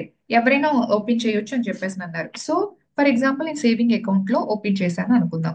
సో నేను ఎప్పుడు కావాలంటే అప్పుడు తీసేసుకోవచ్చా? సో ఫస్ట్ ఆఫ్ ఆల్ ఒక బ్యాంక్ ఎలా ఆపరేట్ చేస్తుంది అన్న విషయం చూద్దాం. How banks will operate, banks ఎలా ఆపరేట్ చేస్తాయి అనేది చూద్దాం. సో బ్యాంక్స్ యొక్క మేజర్ ఫంక్షనింగ్ ఎలా ఉంటుందంటే, సో పీపుల్ వాళ్ళ అమౌంట్ అనేది బ్యాంక్ లో డిపాజిట్ చేశారనుకోండి. ఫర్ ఎగ్జాంపుల్ 100 రూపీస్ డిపాజిట్ చేశారనుకోండి. బ్యాంక్ వీడి ఖచ్చితంగా ఈ డిపాజిట్ చేసిన అమౌంట్ కి ఇంట్రెస్ట్ తో కలిపే కదా ఇవ్వాలి. మేబీ 105 రూపీస్ ఇంట్రెస్ట్ తో కలిపి ఇస్తానంటుంది. అందుకే కదా నువ్వు బ్యాంక్ లో ఎందుకు డిపాజిట్ చేస్తావు? నీకు బ్యాంక్ ఇంట్రెస్ట్ ఇస్తాను అని చెప్తుంది కాబట్టి నువ్వు డిపాజిట్ అనేది చేయడం జరుగుతుంది. మరి నీకు ఎక్స్ట్రా 5 రూపీస్ బ్యాంక్ ఎక్కడి నుంచి తెచ్చిస్తుంది? ఈ నువ్వు వేసిన 100 రూపీస్ తో బ్యాంక్ అనేది బిజినెస్ చేస్తుంది అనమాట. సో బ్యాంక్ ఈ 100 రూపీస్ లో ఆల్మోస్ట్ ఒక 80 రూపీస్ అనేది లోన్ ఇవ్వడం జరుగుతుంది. మిగిలిన 20 రూపీస్ ఇవ్వడానికి కాకపోతే ఎందుకు అనేది ఫర్దర్ క్లాసెస్ లో చూద్దాం. అవే సిఆర్ఆర్, ఎస్ఎల్ఆర్ రిక్వైర్మెంట్స్ ఇలాంటివన్నీ అనమాట. ఓకే, సో వేసిన ప్రతి అమౌంట్ ని లోన్ ఇవ్వడానికి అవ్వదు అనమాట. కొంత అమౌంట్ ఏంటంటే హోల్డ్ చేస్తుంది అనమాట. సిఆర్ఆర్, ఎస్ఎల్ఆర్ రూపంలో ఉంటాయి, అవి తర్వాత మాట్లాడదాం. సో 80 రూపీస్ లోన్ ఇస్తుంది అనమాట. ఈ 80 రూపీస్ లోన్ ఎంతకి ఇస్తుంది? సో ఆల్మోస్ట్ ఏంటంటే 80 రూపీస్ కి అది ఆల్మోస్ట్ 120 రూపీస్ సంపాదిస్తుంది అని చెప్పేసి అనుకుందాం. ఎందుకంటే లోన్ ఎక్కువ సంపాదిస్తేనే కదా, ఎక్కువ రేట్ ఇస్తేనే కదా. ఇప్పుడు 80 రూపీస్ ఇచ్చింది లోన్, 120 రూపీస్ వచ్చింది అంటే ఇక్కడ ఎంత 40 రూపీస్ గెయిన్ అయింది. సో ఈ 40 రూపీస్ గెయిన్ అయిన దాంట్లో సో ఇది బిజినెస్ క్యారీ ఆన్ చేసే ఎక్స్పెన్సెస్ ఉంటాయి కదా, అవి 10 రూపీస్ పోయాయి అనుకుందాం. ఇంకో 30 రూపీస్ ఉంటుంది కదా. సో ఇది దానికి 30 రూపీస్ లో ఏంటి, ఓ 5 రూపీస్ అనేది వీడికి ఇంట్రెస్ట్ ఇస్తుంది. రిమైనింగ్ 25 రూపీస్ ఈ బ్యాంక్ వచ్చిన ప్రాఫిట్ అనమాట. అర్థమైందా? అంటే వీడి దగ్గర నుంచి అమౌంట్ తీసుకుంటుంది, వీడి దగ్గర నుంచి వీడికి తక్కువ ఇంట్రెస్ట్ ఇస్తుంది డిపాజిటర్స్ కి, లోన్స్ ఇచ్చిన వాడికి ఎక్కువ ఇంట్రెస్ట్ ఇస్తుంది. ఆ మధ్యలో డిఫరెన్స్ ఆఫ్ ఇంట్రెస్ట్ ఏదైతే ఉంటుందో ఆ డిఫరెన్స్ ఆఫ్ ఇంట్రెస్ట్ వీడి ప్రాఫిట్ అనమాట, బ్యాంక్ వాడి ప్రాఫిట్. ఇది basic nature of banking business. General గా ఇలా జరుగుతుంది. డిపాజిటర్స్ కి తక్కువ ఇంట్రెస్ట్ ఇస్తారు, లోన్స్ కి బారోవర్స్ లోన్ ఎవరు తీసుకుంటారు? బారోవర్స్ ఎవరైతే ఉన్నారో వాళ్ళు తీసుకుంటారు కాబట్టి వాళ్ళకి ఎక్కువ రేట్ ఆఫ్ ఇంట్రెస్ట్ కి లోన్ ఇవ్వడం జరుగుతుంది. ఆ డిఫరెన్స్ ఆఫ్ ఇంట్రెస్ట్ జనరల్ గా బ్యాంక్స్ యొక్క మేజర్ ప్రాఫిట్, అదే బ్యాంకింగ్ బిజినెస్ అన్నమాట. సో ఇప్పుడు saving account. So saving account వద్దాం ఇప్పుడు. సో సేవింగ్ అకౌంట్ లో సో నువ్వు ఎంత అమౌంట్ కావాలంటే అంత అమౌంట్, ఇందులో అయినా ఈ 4 అకౌంట్స్ లో నువ్వు ఎంత అమౌంట్ కావాలంటే అంత అమౌంట్ అనేది వేయొచ్చు అనమాట. అందులో రిస్ట్రిక్షన్స్ ఏమీ లేవు. మరి ఎంత కావాలంటే అంత నేను విత్డ్రా చేసేసి వచ్చా మేడం అంటే yes. Okay, for example saving అనుకోండి, అప్ టు సర్టెన్ లిమిట్, ఒక సర్టెన్ లిమిట్ వరకు నువ్వు విత్డ్రా చేయొచ్చు. సర్టెన్ లిమిట్ వరకు నువ్వు విత్డ్రా చేయొచ్చు. ఓకే, ఫర్ ఎగ్జాంపుల్ ఒక 2 లక్షలు ఒక రోజుకి, ఒక 2 లక్షలు, 3 లక్షలు, 5 లక్షలు. ఓకే, బట్ బియాండ్ దట్ నాకు ఒకేసారి నువ్వు వెయ్యటం 10 కోట్లు వేసావు. ఈ రోజు నువ్వు 10 కోట్లు వేసావు, రేపే నువ్వు 10 కోట్లు, ఎల్లుండి 10 కోట్లు ఇచ్చేయమంటే వెంటనే గవర్నమెంట్ బ్యాంక్ అనేది ఇవ్వదు అనమాట. ఓకే, సర్టెన్ లిమిట్ వరకు నువ్వు ఎప్పుడు కావాలంటే అప్పుడు ఇస్తుంది. బట్ ఆ లిమిట్ దాటిన తర్వాత కొన్ని రెస్ట్రిక్షన్స్ ఉంటాయి అనమాట. ఎందుకు ఇవ్వదు? ఎందుకు ఇవ్వదంటే నువ్వు ఏదైతే అమౌంట్ డిపాజిట్ చేస్తావో బ్యాంక్ లో, ఏదైతే అమౌంట్ బ్యాంక్ లో డిపాజిట్ చేస్తావో, బ్యాంక్ అనేది అది దాని దగ్గర పెట్టుకోదు కదా. నువ్వు 100 కోట్లు డిపాజిట్ చేసావు, బ్యాంక్ దాని దగ్గర పెట్టుకోదు కదా. ఏం చేస్తుంది? 100 కోట్లు లోన్ ఇస్తుంది కదా. ఆల్మోస్ట్ 80 క్రోర్స్ 90 క్రోర్స్ నువ్వు డిపాజిట్ చేసిన మనీ లోన్ కింద ఇచ్చేస్తుంది. ఆ పర్టికులర్ పాయింట్ ఆఫ్ టైమ్ లో నువ్వు డిపాజిట్ చేసిన దాంట్లో 10 క్రోర్స్ దాని దగ్గర ఉంది. సో మాక్సిమం నీకు లిమిట్ ఏంటి? 10 క్రోర్స్. నువ్వు ఎప్పుడు అడిగితే అప్పుడు ఇచ్చేస్తుంది. నాకు మిగిలిన 90 క్రోర్స్ కదా నాకు ఇమీడియట్ గా కావాలంటే టైం అడుగుతుంది అనమాట, రెస్ట్రిక్షన్స్ ఉంటాయి. ఓకే. సో నువ్వు రిమైనింగ్ అమౌంట్ అంటే మేము ఎవ్రీ 3 డేస్ కి లైక్ ఎవ్రీ 1 వీక్ కి 10 క్రోర్స్ మాత్రమే ఇస్తాము అని చెప్పేసి రెస్ట్రిక్షన్స్ ఉంటాయి అనమాట. అంటే సర్టెన్ లిమిట్ వరకు నువ్వు ఎంత కావాలంటే అంత ఇచ్చేస్తుంది. ఆ లిమిట్ దాటిన తర్వాత టైం తీసుకుంటూ ఇస్తుంది అనమాట, ఎందుకంటే అది వాడి దగ్గర లేదు, అది లోన్ బారోవర్స్ కి ఇచ్చేసింది అనమాట. సో ఈ ట్రాన్సాక్షన్స్ లో అమౌంట్ వాడికి రావాలి కాబట్టి టైం తీసుకుంటూ ఇస్తుంది. సో సేవింగ్ అకౌంట్ లో నువ్వు ఎంత కావాలంటే అంత విత్ డ్రా చేసేసి వచ్చావు. నువ్వు ఎంత అయితే డిపాజిట్ చేసావో దాన్ని ఎప్పుడు కావాలంటే ఎప్పుడు, ఎంత కావాలంటే అంత విత్ డ్రా చేసేసి వచ్చంటే ఒక సర్టెన్ లిమిట్ వరకు నీకు ఇచ్చేస్తుంది, ఎప్పుడు డిమాండ్ చేసి ఇచ్చేస్తుంది. బట్ ఒక సర్టెన్ లిమిట్ దాటిన తర్వాత అది టైం అడుగుతుంది అనమాట. సో లైక్ రెస్ట్రిక్షన్స్ పెడుతుంది. సర్టెన్ లిమిట్ వరకు విత్ డ్రాస్ మీద రెస్ట్రిక్షన్స్ ఉండవు, సర్టెన్ లిమిట్ దాటిన తర్వాత విత్ డ్రాల్ మీద రెస్ట్రిక్షన్స్ అనేవి ఉండడం జరుగుతుంది అనమాట. ఇది సేవింగ్ అకౌంట్. మరి కరెంట్ అకౌంట్ ఏంటి? కరెంట్ అకౌంట్ లో ఎటువంటి రెస్ట్రిక్షన్స్ అనేవి ఉండవు. ఎంత కావాలంటే అంత డిపాజిట్ చేసుకోవచ్చు, ఎంత కావాలంటే అంత విత్ డ్రా చేసుకోవచ్చు. నువ్వు 1,00,000 కోట్లు డిపాజిట్ చేసావు, 1,00,000 కోట్లు కూడా నువ్వు విత్ డ్రా చేసుకోవచ్చు అనమాట. ఎటువంటి రెస్ట్రిక్షన్స్ అనేవి ఉండవు. అందుకే జనరల్ గా కరెంట్ అకౌంట్ ఎవరు యూజ్ చేస్తారంటే బిజినెస్ పీపుల్ యూజ్ చేస్తారు. ఎందుకంటే వాళ్ళ ట్రాన్సాక్షన్స్ కొన్ని లాక్స్ క్రోర్స్ లో టర్న్ ఓవర్స్ ఉంటాయి కాబట్టి వాళ్ళు ఇటువంటి రెస్ట్రిక్షన్స్ ఉండవు కాబట్టి ఎంత కావాలంటే అంత, ఎంత కావాలి అంటే విత్ డ్రా చేసుకోవడం అవుతుంది. కాబట్టి కరెంట్ అకౌంట్ లో ఎటువంటి రెస్ట్రిక్షన్స్ ఉండవు అనమాట. ఫిక్స్డ్ డిపాజిట్ లో అయితే కంప్లీట్ రెస్ట్రిక్షన్స్ కదా. వన్స్ నువ్వు అమౌంట్ అనేది వేసిన తర్వాత ఆ 3 years 5 years or 7 years maturity period అయ్యేంత వరకు నువ్వు అమౌంట్ విత్ డ్రా చేయలేవు. ఆ మెచ్యూరిటీ పీరియడ్ అయిన తర్వాత నువ్వు అమౌంట్ అనేది విత్ డ్రా చేసుకోగలుగుతావు అనమాట. సో కాబట్టి రెస్ట్రిక్షన్స్ అనేవి ఇక్కడ ఖచ్చితంగా ఉంటాయి అనమాట. ఇక్కడ అసలు రెస్ట్రిక్షన్స్ ఉండవు. ఓకే. So clear. సరే. సో మేడం, అయితే మేడం ఫర్ ఎగ్జాంపుల్ నేను ఒక 10 lakh వేసాను, నేను మెచ్యూరిటీ పీరియడ్ 5 ఇయర్స్ వరకు పెట్టాను, బట్ విత్ ఇన్ 2 ఇయర్స్ లో నాకు సమ్ అవసరం వచ్చింది, మరి నా మనీ నాకు ఇవ్వరా మేడం అంటే, సో అలాంటి ఫ్లెక్సిబిలిటీస్ ఉంటాయి. బట్ నీకు ఏదైతే బ్యాంక్ ప్రామిస్ చేసిందో మేము ఇంత అమౌంట్ ఇస్తాము అని, సో ఆ చార్జెస్ అవి కట్ చేసేసి ఫైన్ అది వేసేసి, సో చాలా వరకు నువ్వు చాలా కోల్పోతావు అనమాట. ఎటువంటి ఇంట్రెస్ట్ ఇవ్వకపోవడం, సో చా నువ్వు ముందుగానే అమౌంట్ తీస్తున్నావు అని చెప్పి ఆ టైప్ ఆఫ్ ఫెసిలిటీస్ అయితే ఉంటాయి, బట్ నువ్వు కోల్పోతావు అనమాట అంతే. ఓకే. బట్ నువ్వు కరెక్ట్ గా లాక్ ఇన్ పీరియడ్ వేస్తే మాత్రం నీకు వాళ్ళు ఏదైతే ప్రామిస్ చేస్తారో ఆ ఇంట్రెస్ట్ అనేది ఇవ్వడం జరుగుతుంది అనమాట. సో ఇక్కడ మాక్సిమం రెస్ట్రిక్షన్స్ అనేవి ఉంటాయి. మెచ్యూరిటీ పీరియడ్ అయిన తర్వాత నువ్వు అమౌంట్ అనేది తీసుకోవడం జరుగుతుంది అనమాట. So next one saving account లో సో ఇంట్రెస్ట్ ఎక్కువ వస్తుందా తక్కువ వస్తుందా? జనరల్ గా ఇంట్రెస్ట్ రేట్ అనేది ఇక్కడ నేను కంపారిటివ్ గా చెప్తున్నాను అనమాట. అంటే రిలేటివ్ గా ఈ 4 అకౌంట్స్ లో ఎక్కడ ఎక్కువ ఇంట్రెస్ట్ వస్తుంది అనేది కంపారిటివ్ గా చెప్తున్నాను. జనరల్ గా fixed deposit and recurring deposit లో ఇంట్రెస్ట్ రేట్ అనేది చాలా ఎక్కువ వస్తుంది అనమాట. ఎందుకు వస్తుంది ఇంట్రెస్ట్ రేట్, ఎందుకు ఎక్కువ వస్తుంది ఇక్కడ అంటే, సి హియర్, నువ్వు మెచ్యూరిటీ పీరియడ్ అంటే బ్యాంక్ కి నువ్వు ఒక 10 లక్షలు డిపాజిట్ చేసావు. 10 లక్షలు డిపాజిట్ చేసి నేను నిన్ను 3 సంవత్సరాలు లేకపోతే 5 సంవత్సరాలు లేకపోతే 7 సంవత్సరాల వరకు నేను నిన్ను అమౌంట్ అడగను, నా అమౌంట్ నీ దగ్గరే పెట్టుకో. వాడు 7 సంవత్సరాల వరకు నీ అమౌంట్ తో ఎంత బిజినెస్ చేసుకోవచ్చు. ఓకే. వాడికి ధైర్యం ఉంటుంది, వీడు 7 సంవత్సరాల వరకు నన్ను అమౌంట్ అడగడం అన్న ధైర్యం వాడికి ఉంటుంది. సో కాబట్టి వాడు ఎంత బిజినెస్ చేసుకోవచ్చు, సో చాలా పెద్ద బిజినెస్ అనేది చేసుకోవచ్చు. కాబట్టి అంత బిజినెస్ చేసుకుంటున్నాడు కాబట్టి ఎక్కువ టైం పీరియడ్ వాడికి ఇచ్చావు కాబట్టి వాడు నీకు ఎక్కువ ఇంట్రెస్ట్ ఇస్తాడు. ఎందుకంటే వాడికి అంత బిజినెస్ వర్కౌట్ అవుతుంది. ఎందుకంటే అప్పుడు వరకు నేను నిన్ను అడగను అని చెప్తున్నాను. నువ్వు fixed deposit and recurring deposit లో వేస్తుంటే అంతవరకు నేను అడగను అని చెప్తున్నావు కాబట్టి సో హెవీ ఇంట్రెస్ట్ అనేది నీకు వాళ్ళు ఇవ్వటం జరుగుతుంది. సేవింగ్ అకౌంట్ అనుకోండి, లాకిన్ ఉండదు. నువ్వు ఈ రోజు వేయొచ్చు, రేపు అడగొచ్చు, నువ్వు ఎప్పుడు అడుగుతావో తెలియదు బ్యాంక్ కి, సో బిజినెస్ చేస్తాడు సేవింగ్ అకౌంట్ లో. కానీ like fixed deposit recurring deposit లో చేసినంత వైడ్ గా వీడి బిజినెస్ చేయలేడు. ఎందుకంటే ఇక్కడ వీడికి ధైర్యం ఉంటుంది నువ్వు అడగవని, ఇక్కడ ఎప్పుడు అడుగుతావో తెలియదు. సో కాబట్టి రొటేషన్ పీరియడ్ లో నీకు అమౌంట్ అనేది పే చేసేస్తూ ఉంటాడు అనమాట. సో కాబట్టి ఇక్కడ దీనితో కంపేర్ చేస్తే ఇక్కడ తక్కువ ఇంట్రెస్ట్ అనేది ఇవ్వడం జరుగుతుంది అనమాట. సో క్లియర్ అనుకుంటే ఇక్కడ రేట్ ఆఫ్ ఇంట్రెస్ట్ ఎక్కువ ఉంటుంది, ఇక్కడ తక్కువ ఉంటుంది అనమాట. ఎక్కువ బిజినెస్ చేయడం అవ్వదు కాబట్టి, ఎందుకంటే you can ask it any time అనమాట సేవింగ్ అకౌంట్ లో. మరి కరెంట్ అకౌంట్ అంటే ఏంటి? కరెంట్ అకౌంట్ లో నువ్వు ఎప్పుడు కావాలంటే అప్పుడు వేయొచ్చు, ఎప్పుడు కావాలంటే అప్పుడు తీసేసుకోవచ్చు. సో కాబట్టి నువ్వు ఎప్పుడు అడుగుతావు వాడికల్లా తెలుస్తుంది. సో కాబట్టి నువ్వు వేసిన అమౌంట్ తో వీడి ఇక్కడ బిజినెస్ చేయడానికి అవ్వదు. కాబట్టి వాడు నీకు కరెంట్ అకౌంట్ లో ఎటువంటి ఇంట్రెస్ట్ అనేది పే చెయ్యడు. సో నీ కరెంట్ అకౌంట్ లో వాడు ఎటువంటి ఇంట్రెస్ట్ అనేది పే చెయ్యడు అనమాట. ఓకే. సో మీరు ఎందుకు సేవింగ్ అకౌంట్ మాత్రమే ఓపెన్ చేస్తారు? ఫస్ట్ ఏ బ్యాంక్ అకౌంట్ అయినా సేవింగ్ అకౌంట్ మాత్రమే ఎందుకు ఉంటుందంటే బికాస్ ఆఫ్ దిస్ రీజన్. ఎందుకంటే maturity fixed deposit and recurring deposit అనేది జనరల్ గా మీకు లాక్ అయిపోతుంది అనమాట, అమౌంట్ రాదు. రికరెంట్ లో అసలు ఇంట్రెస్టే రాదు, ఇంకెందుకు వేసుకోవడం. అందుకనే జనరల్ గా అందరికి సేవింగ్ అకౌంట్స్ ఉంటాయి. ఉన్నంతసేపు అయినా ఎంతో కొంత ఇంట్రెస్ట్, కాకపోతే నువ్వు ఎప్పుడు అడిగితే అప్పుడు ఇవ్వడం జరుగుతుంది అనమాట. కొత్త సర్టన్ లిమిట్స్ అంటే పెద్ద పెద్ద అమౌంట్స్ అయితే మాత్రమే వాళ్ళు ఇవ్వరు, కానీ మనం తీసుకునే 2,000 3,000 రోజుకి 10,000 20,000 ట్రాన్సాక్షన్స్ పెద్ద ప్రాబ్లం ఏమి ఉండదు అనమాట. But fixed deposit recurring deposit తో కంపేర్ చేస్తే సేవింగ్ అకౌంట్ లో ఇంట్రెస్ట్ రేట్ అనేది చాలా తక్కువ ఉండడం జరుగుతుంది అనమాట. సో క్లియర్ అనుకుంటా బేసిక్ డిఫరెన్స్. అండ్ అసలు ఇంట్రెస్ట్ రేట్స్ అనేది ఎవరు ఫిక్స్ చేస్తారు? Who will fix this interest rates ఈ అకౌంట్స్ లో? సో ఎవరు ఇంట్రెస్ట్ రేట్స్ ఫిక్స్ చేస్తారు అంటే జనరల్ గా నేను మీకు లాజిక్ అడుగుతా, ఎవరు ఫిక్స్ చేస్తారు ఇంట్రెస్ట్ రేట్? బ్యాంక్ ఫిక్స్ చేస్తుందా లేకపోతే ఆర్బీఐ ఫిక్స్ చేస్తుందా? చాలా మంది ఇక్కడ కన్ఫ్యూజ్ అవుతారు. ఒకవేళ ఆ బ్యాంక్స్ ఏ ఫిక్స్ చేసే, ఏ బ్యాంక్ ఫర్ ఎగ్జాంపుల్ ఒక్కొక్క బ్యాంక్ లో ఒక్కొక్క ఇంట్రెస్ట్ రేట్ అనేది ఉండడం జరుగుతుంది. ఓకే, ఎస్బీఐ లో ఒక టైప్ ఆఫ్ ఇంట్రెస్ట్ రేట్ ఉంటుంది, అండ్ ఐసిఐసిఐ లో ఒక టైప్ ఆఫ్ ఇంట్రెస్ట్ ఉంటుంది, హెచ్డిఎఫ్సి లో ఒక టైప్ ఆఫ్ ఇంట్రెస్ట్ రేట్ అనేది ఉండడం జరుగుతుంది. సో డిఫరెంట్ బ్యాంక్స్ లో డిఫరెంట్ రేట్ ఆఫ్ ఇంట్రెస్ట్ అనేది ఉండడం జరుగుతుంది, కాబట్టి మేబీ బ్యాంక్స్ ఏ ఫిక్స్ చేస్తున్నాయని అనుకోవచ్చు కొంతమంది.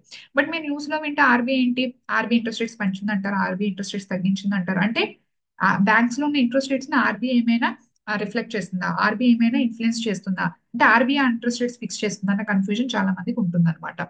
ఓకే, దీన్ని మనం బ్యాంకింగ్ మాడ్యూల్లో ఇందులోనే తర్వాత వస్తుంది, ఆఫ్టర్ ఒక 10 days అలా తర్వాత బ్యాంకింగ్ వస్తుంది. అక్కడ నేను ఇంట్రెస్ట్స్ ఎలా ఫిక్స్ చేస్తారు, ఎవరి రోల్ ఎంత ఉంటుంది, యాక్చువల్గా ఇంట్రెస్ట్ రేట్స్ లో ఇద్దరు రోల్ కూడా ఉంటుంది అనమాట. ఆర్బీఐ రోల్ ఉంటుంది, బ్యాంక్ రోల్ కూడా ఉంటుంది అనమాట. అక్కడే మీకు ఏంటంటే primary lending rate, base rate, marginal cost of funds based lending rate, external bench mark based lending rate, ఈ టైప్ ఆఫ్ కాన్సెప్ట్స్ అనేవి వస్తాయి. యాక్చువల్గా ఇద్దరు రోల్ ఉంటుంది అనమాట. ఓకే, సో ఇది యాక్చువల్ గా ఒకసారి యూపీఎస్సీ లో అడిగిన క్వశ్చన్. బిఫోర్ 2011 అయితే మాత్రం అది అబ్సల్యూట్ గా ఆర్బీఐ అనమాట, ఆర్బీఐ ఫిక్స్ చేసేది. బట్ 2011 తర్వాత ఇప్పుడు రోల్ అనేది ఎక్కువగా బ్యాంక్ లో ఉంది. యాక్చువల్ గా టు బి ఫ్రాంక్ గా చెప్పాలంటే ఇద్దరు రోలు ఉంటుంది. బట్ మోర్ రోల్ ఎక్కడ ఎవరికి ఉందంటే 2011 తర్వాత బ్యాంక్స్ కి రోల్ అనేది పెరిగింది అనమాట. 2011 కి ముందు అయితే ఆర్బీఐ రోల్ ఎక్కువ ఉండేది.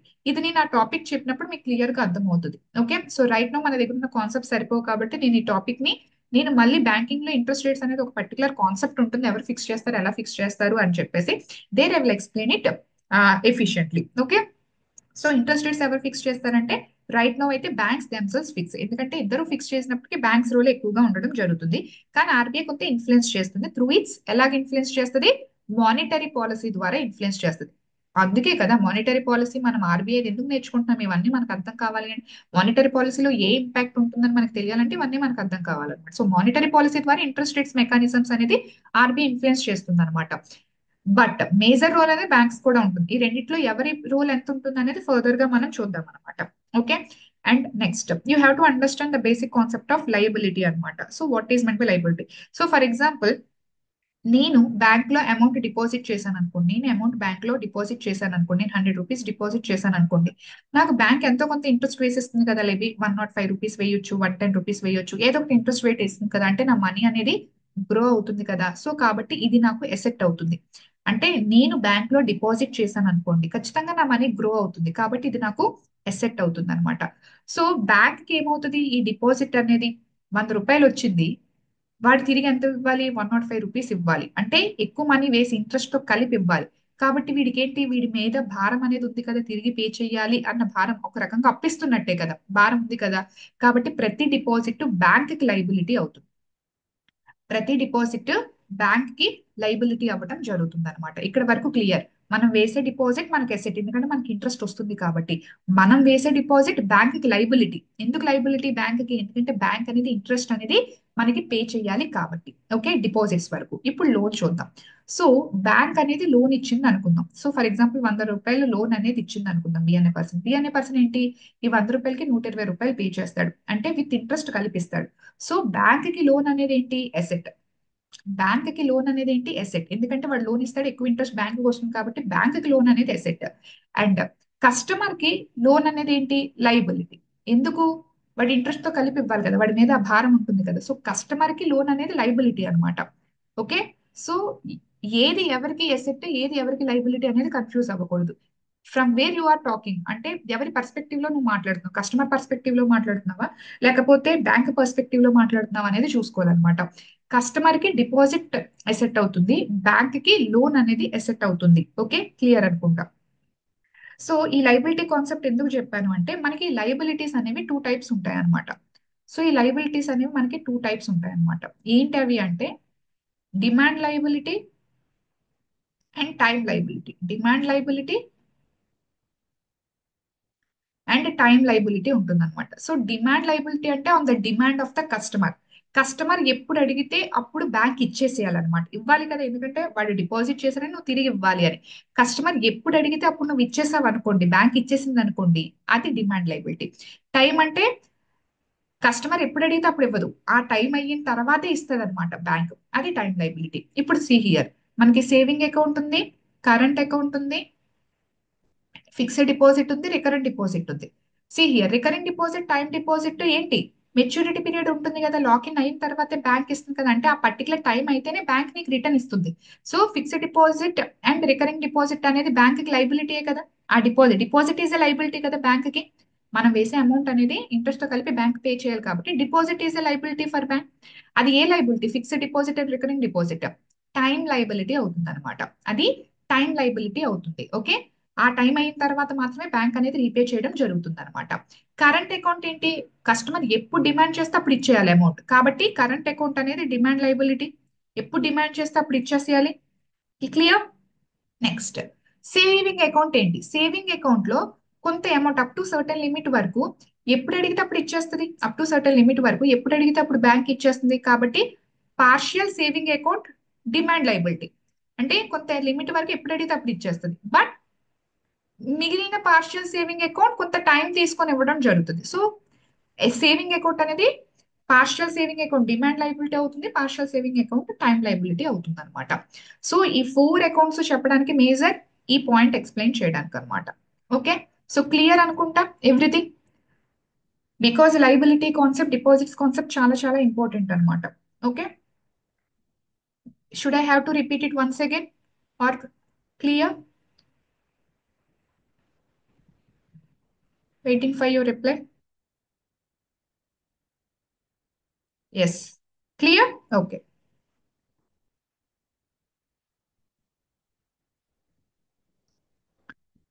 ఓకే,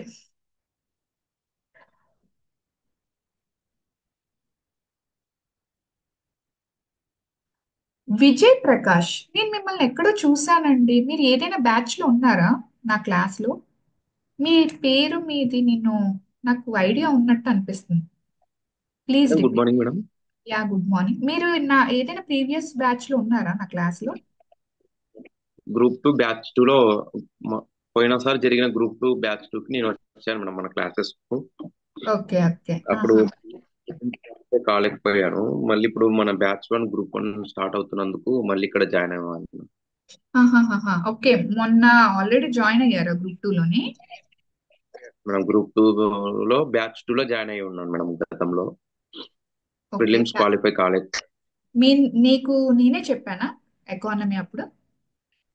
యా మేడం మీరే చెప్పారు మేడం. నేనేనా? ఓకే ఓకే, అదే నాకు మిమ్మల్ని చూసినట్టు. మీ రెండు మీరే చెప్పారు మేడం. ఆహా, జాగ్రఫీ అండ్ ఎకానమీని మీకు నేనే చెప్పానా? ఓకే, అదే నాకు మిమ్మల్ని చూసినట్టు అనిపిస్తుంది అందుకని చెప్పేసి. Okay. Thank you so madam.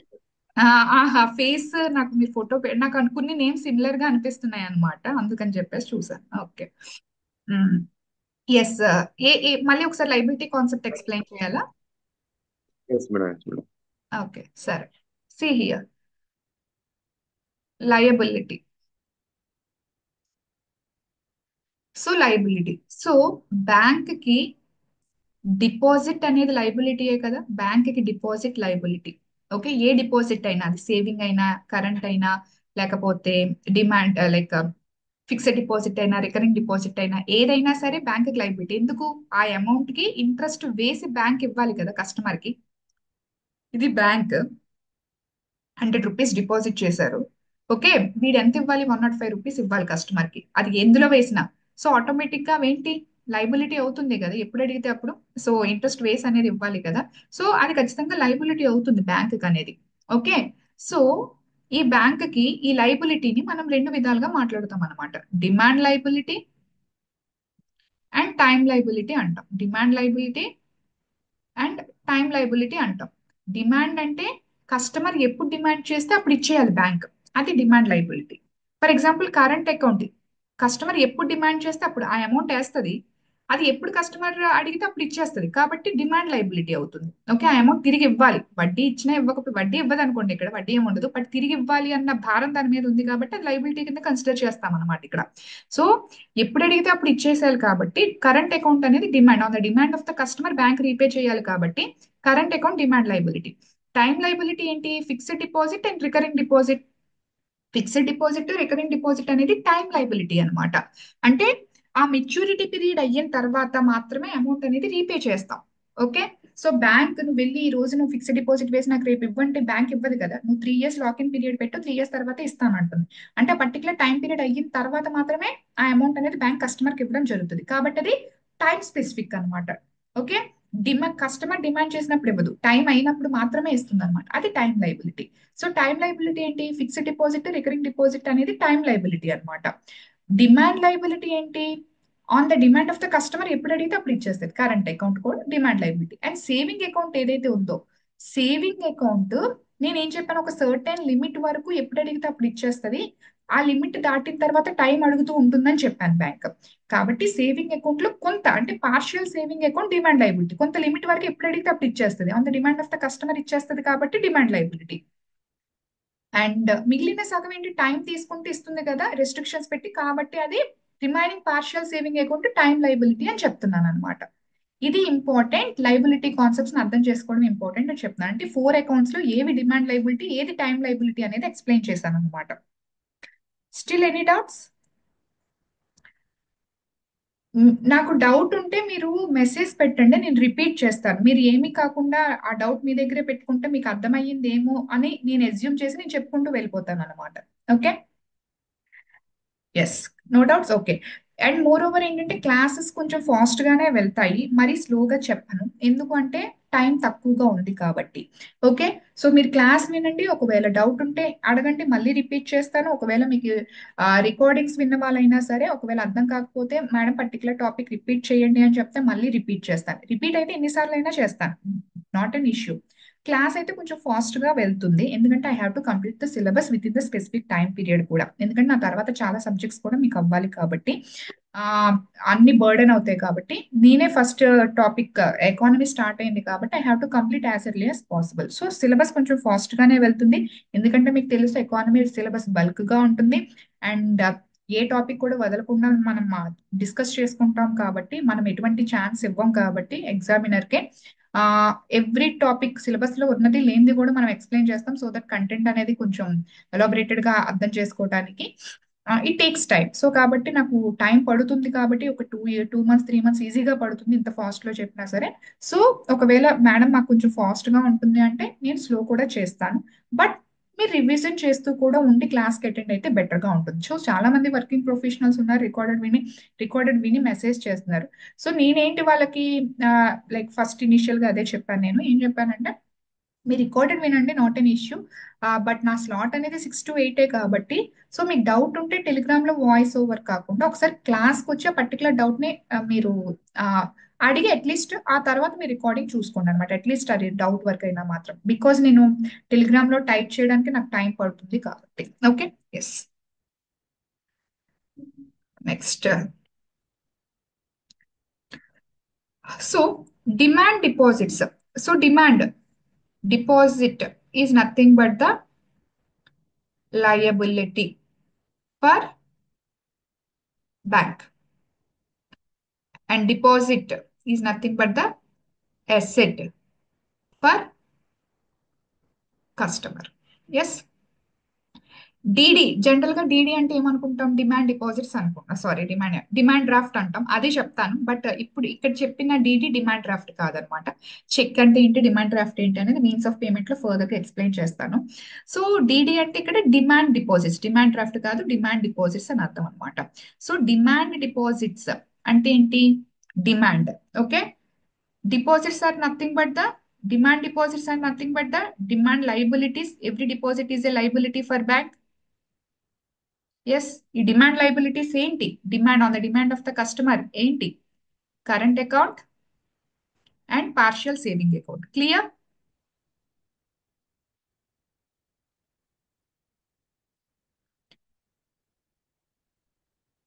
Demand deposits, DD అంటే డిమాండ్ డిపాజిట్స్. ఎందుకు డిడి అంటే స్పెసిఫిక్ గా ఎబ్రివేషన్స్ చెప్తున్నానంటే M1 M2 M3 M4 నేను ఎక్స్ప్లెయిన్ చేస్తున్నప్పుడు నేను టీడీ డిడి ఇలాంటి వర్డ్స్ యూజ్ చేస్తూ ఉంటాను అనమాట. అక్కడ మీరు కన్ఫ్యూజ్ అవ్వకూడదు, అందుకని చెప్తున్నా.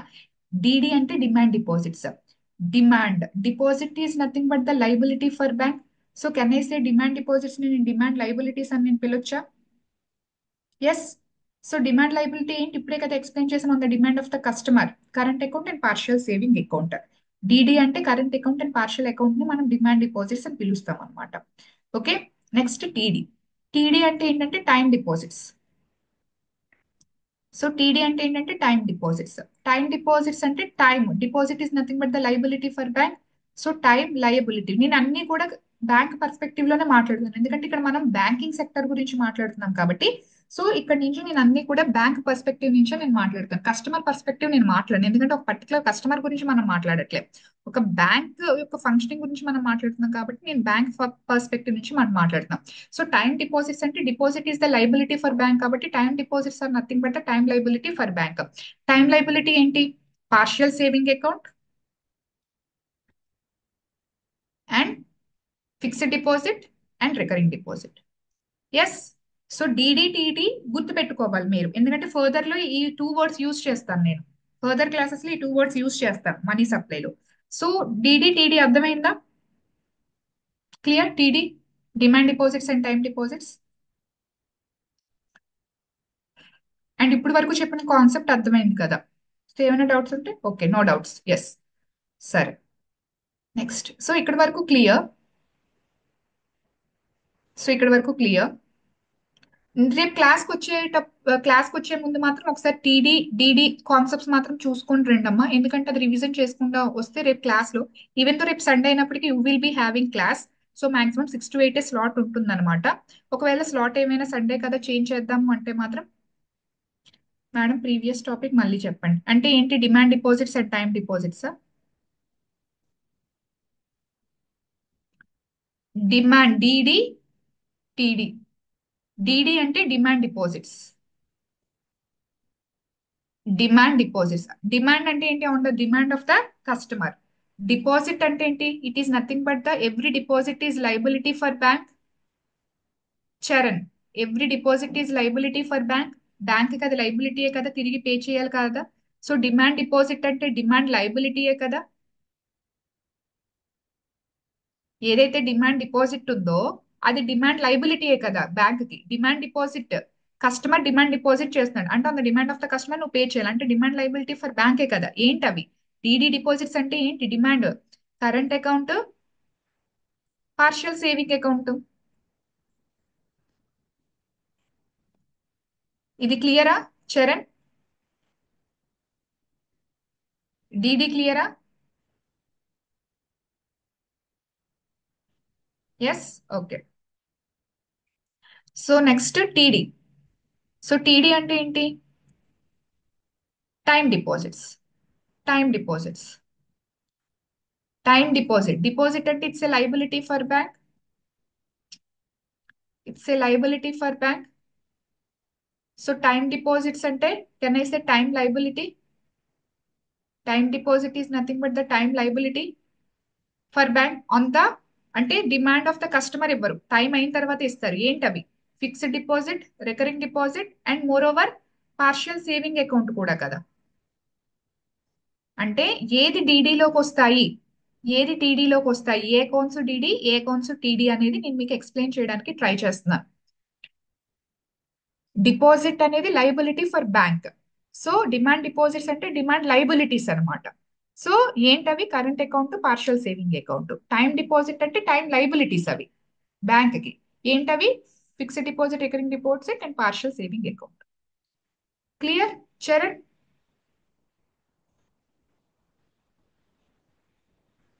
Okay.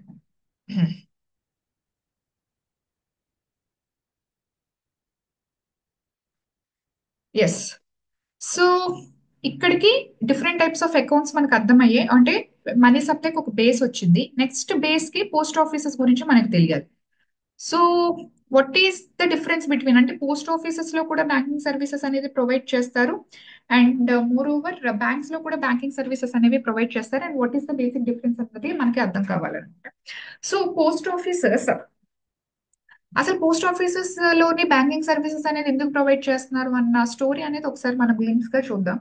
Okay, so post offices general గా మనకి ఏంటంటే టెలికమ్యూనికేషన్ కదా. యాక్చువల్ గా ఒక టెలికమ్యూనికేషన్ నుంచి బ్యాంకింగ్ సర్వీసెస్ ఎందుకు ప్రొవైడ్ చేస్తున్నాయి అన్న లాజిక్ మనకు అర్థం కావాలి. సో ఎవల్యూషన్ ఆఫ్ బ్యాంకింగ్ ఎలా ఉందంటే ఇనిషియల్ గా, so it's like a story, just వినండి. సో ఇనిషియల్ గా మనకి బ్యాంక్స్ ఇండియాలో బ్రిటిష్ టైమ్స్ లోనే మనకి యాక్చువల్ గా బ్యాంక్స్ ఎస్టాబ్లిష్మెంట్స్ అనేవి జరిగేవి అనమాట. అయితే నేను బ్యాంకింగ్ లో చెప్తాను ఏ బ్యాంక్ ఎప్పుడు ఎస్టాబ్లిష్ అయింది, merging of banks, nationalisation of banks, ఇవన్నీ నేను అక్కడ ఎక్స్ప్లెయిన్ చేస్తాను. బట్ గ్లిమ్స్ గా మాట్లాడాలంటే బ్రిటిష్ టైం పీరియడ్ లోనే యాక్చువల్ గా మనకి బ్యాంక్స్ అనేవి ఎస్టాబ్లిష్ చేయడం జరిగింది. బట్ ప్రైవేట్ సెక్టర్ లో ఎస్టాబ్లిష్ చేసేవారు. అంటే అప్పట్లో ఇండియన్స్ కాదు, బ్రిటిషర్స్ ఆ పర్టికులర్ ఇండస్ట్రియలిస్ట్ వాళ్ళు ఎస్టాబ్లిష్ చేసేవారు, ప్రైవేట్ సెక్టర్ లో ఎస్టాబ్లిష్ చేసేవారు అనమాట జనరల్ గా. సో తర్వాత ఆ, కూడా ఇండియన్స్ రావడం జరిగింది. బిగ్ రిచ్ ఇండియన్స్ ఏంటంటే బ్యాంక్స్ ఎస్టాబ్లిష్ చేయడం జరిగింది అనమాట. సో అంటే మోర్ ఆర్ లెస్ ఏంటంటే మాక్సిమం మనకి ప్రైవేట్ సెక్టర్, ఇనిషియల్ గా బ్యాంకింగ్ సెక్టర్ వచ్చిందైతే మాత్రం ప్రైవేట్ సెక్టర్ లోనే రావడం జరిగింది అనమాట. ఓకే, సో ప్రైవేట్ సెక్టర్ లో మేజర్ ఇష్యూ ఏంటంటే, ప్రైవేట్ సెక్టర్ లో మేజర్ ఇష్యూ అనేది క్లాస్ బ్యాంకింగ్ ఉండేదన్నమాట. క్లాస్ బ్యాంకింగ్ అంటే ఏంటి? సో అసలు బ్యాంక్ అనేది బిజినెస్ ఎలా ఉంటుంది? మనకి డిపాజిట్స్ వస్తే మనం లోన్స్ ఇస్తే ఆ మధ్యలో ఉన్న ఇంట్రెస్ట్ డిఫరెన్సే జనరల్ గా ప్రాఫిట్ ఫర్ బ్యాంక్, ఇది కదా యాక్చువల్ గా. సో సో బ్యాంక్ బిజినెస్ జరగాలంటే ఫస్ట్ ఏముండాలి? డిపాజిట్స్ ఉండాలి. డిపాజిట్స్ ఎవరేస్తారు? ఎవరి దగ్గర అయితే మనీ ఉందో, ఎవరైతే ఎక్కువ సేవింగ్ చేసుకుంటారో, ఓకే, వాళ్ళ అవసరాలకు కాకుండా రిమైనింగ్ అమౌంట్ సేవ్ చేసుకోగలిగే కేపబిలిటీ ఎవరైతే ఉంటుందో వాళ్ళు డిపాజిట్ చేస్తారు. Can I say rich people can only deposit in bank. Poor people ఎక్కడ డిపాజిట్ చేస్తారు? So rich people only can deposit in bank. Okay, so and loan ఎవరు తీసుకుంటారు జనరల్ గా? పెద్ద పెద్ద ఇండస్ట్రియలిస్ట్, అప్పట్లో లోన్స్ అయితే మాత్రం. ఓకే, సో అంటే బ్యాంక్ తన బిజినెస్ జరగాలి అంటే పెద్ద పెద్ద లోన్స్ తీసుకునేవాడు ఉండాలి, ఎంత ఇంట్రెస్ట్ అడిగినా కట్టేవాడు ఉండాలి. అండ్ డిపాజిట్స్ ఏంటంటే బాగా రావాలి. డిపాజిట్ లేకుండా లోన్ ఇవ్వలేడు కదా, వాడి పాకెట్ లో నుంచి తీసి ఇవ్వడు కదా, డిపాజిట్స్ నుంచి ఇస్తాడు. సో కాబట్టి deposit first major business. Deposit చేయాలంటే రిచ్ పీపుల్ కావాలి. రిచ్ పీపుల్ కావాలి అంటే నీకు అర్బన్ ఏరియాస్ లో మాత్రమే ఉంటారు, బాగా ఇండస్ట్రియలైజ్డ్ ఏరియాస్, బాగా డెవలప్డ్ ఏరియాస్ లో మాత్రమే ఉంటారు. సో అప్పట్లో ప్రైవేట్ సెక్టర్ లో బిజినెస్ ఉన్నప్పటికీ కూడా అర్బన్ ఏరియాస్ లో మాత్రమే, పెద్ద పెద్ద క్లాస్ ఏరియాస్ లోని, రిచ్ పీపుల్ ఉన్న ఏరియాస్ లోనే బ్యాంకింగ్ ఉంది, వాళ్ళకి మాత్రమే బ్యాంకింగ్ సర్వీసెస్ అవైలబుల్ గా ఉండేవన్నమాట. అందుకే దాన్ని క్లాస్ బ్యాంకింగ్ అయిందనమాట. అయితే దీనివల్ల పూర్ పీపుల్ కి క్రెడిట్ ఫెసిలిటీ ఉండేది కాదనమాట. ఒక పూర్ పీపుల్ ఉన్నాడు, ఒక ఫార్మర్ ఉన్నాడు, నేను పంట వేసుకోవాలి కానీ నాకు అప్పు కావాలి, నాకు వెళ్ళి అప్పు ఇవ్వండి అంటే బ్యాంక్ ఇవ్వదు. ఎందుకు? నువ్వు కడతావన్న ఇన్సూరెన్స్ ఏంటి? వీళ్ళ దగ్గర అనుకోండి, వీళ్ళ దగ్గర ఉన్న ఏ ప్రాపర్టీయో కొల్లేటల్ గా పెట్టుకుంటుంది, తాకట్టు పెట్టుకుంటుంది రిచ్ పీపుల్ దగ్గర, కట్టకపోతే అది అమ్మైనా తీసుకుందామని. పూర్ పీపుల్ దగ్గర ఏముంటుంది? ఎటువంటి కొల్లేటల్ అని పెట్టుకోవడానికి అవ్వదు కదా. సో పూర్ పీపుల్ కి ఏంటంటే క్రెడిట్ ఫెసిలిటీ ఉండేది కాదనమాట. సో ఈ పూర్ పీపుల్ ఎక్కువగా ఎక్స్ప్లాయిట్ అయ్యేవారు. ఎవరి దగ్గర నుంచి? మనీ లెండర్స్ నుంచి, సావుకారులు. వాళ్ళు ఏంటి, ఇప్పటికీ మీరు చూసే ఉంటారు, బ్యాంక్ తో కంపేర్ చేస్తే ఆ పెద్ద పెద్ద షావుకారులు ₹2 అనేది okay, normal market rate. But మీరు పెద్ద పెద్ద డైలీ వేజెస్, లైక్ చిన్న చిన్న షాప్స్ ఉంటాయి కదా, like fruit vendors, vegetable vendors, రోజు వరకు వడ్డీలకి అప్పులు తీసుకొని చిన్న చిన్న షాపులు పెట్టుకుంటారు. వాళ్ళ దగ్గర ఇంట్రెస్ట్ ఎంత ఉంటాయి? ₹6, ₹10 వడ్డీలు, 10,000 ఇస్తారు. సో 12,000 అలా వడ్డీ కట్టాలి. ఓకే, అలా ఉంటుంది. అంటే వాడికి ఒక రోజులో 2,000 ఇంట్రెస్ట్, 10,000 మీద అంటే చూడండి. జనరల్ గా మీరు సేవింగ్ అకౌంట్ లో ₹1,00,000 వేశారనుకోండి, మీకు ఎంత ఇస్తుంది?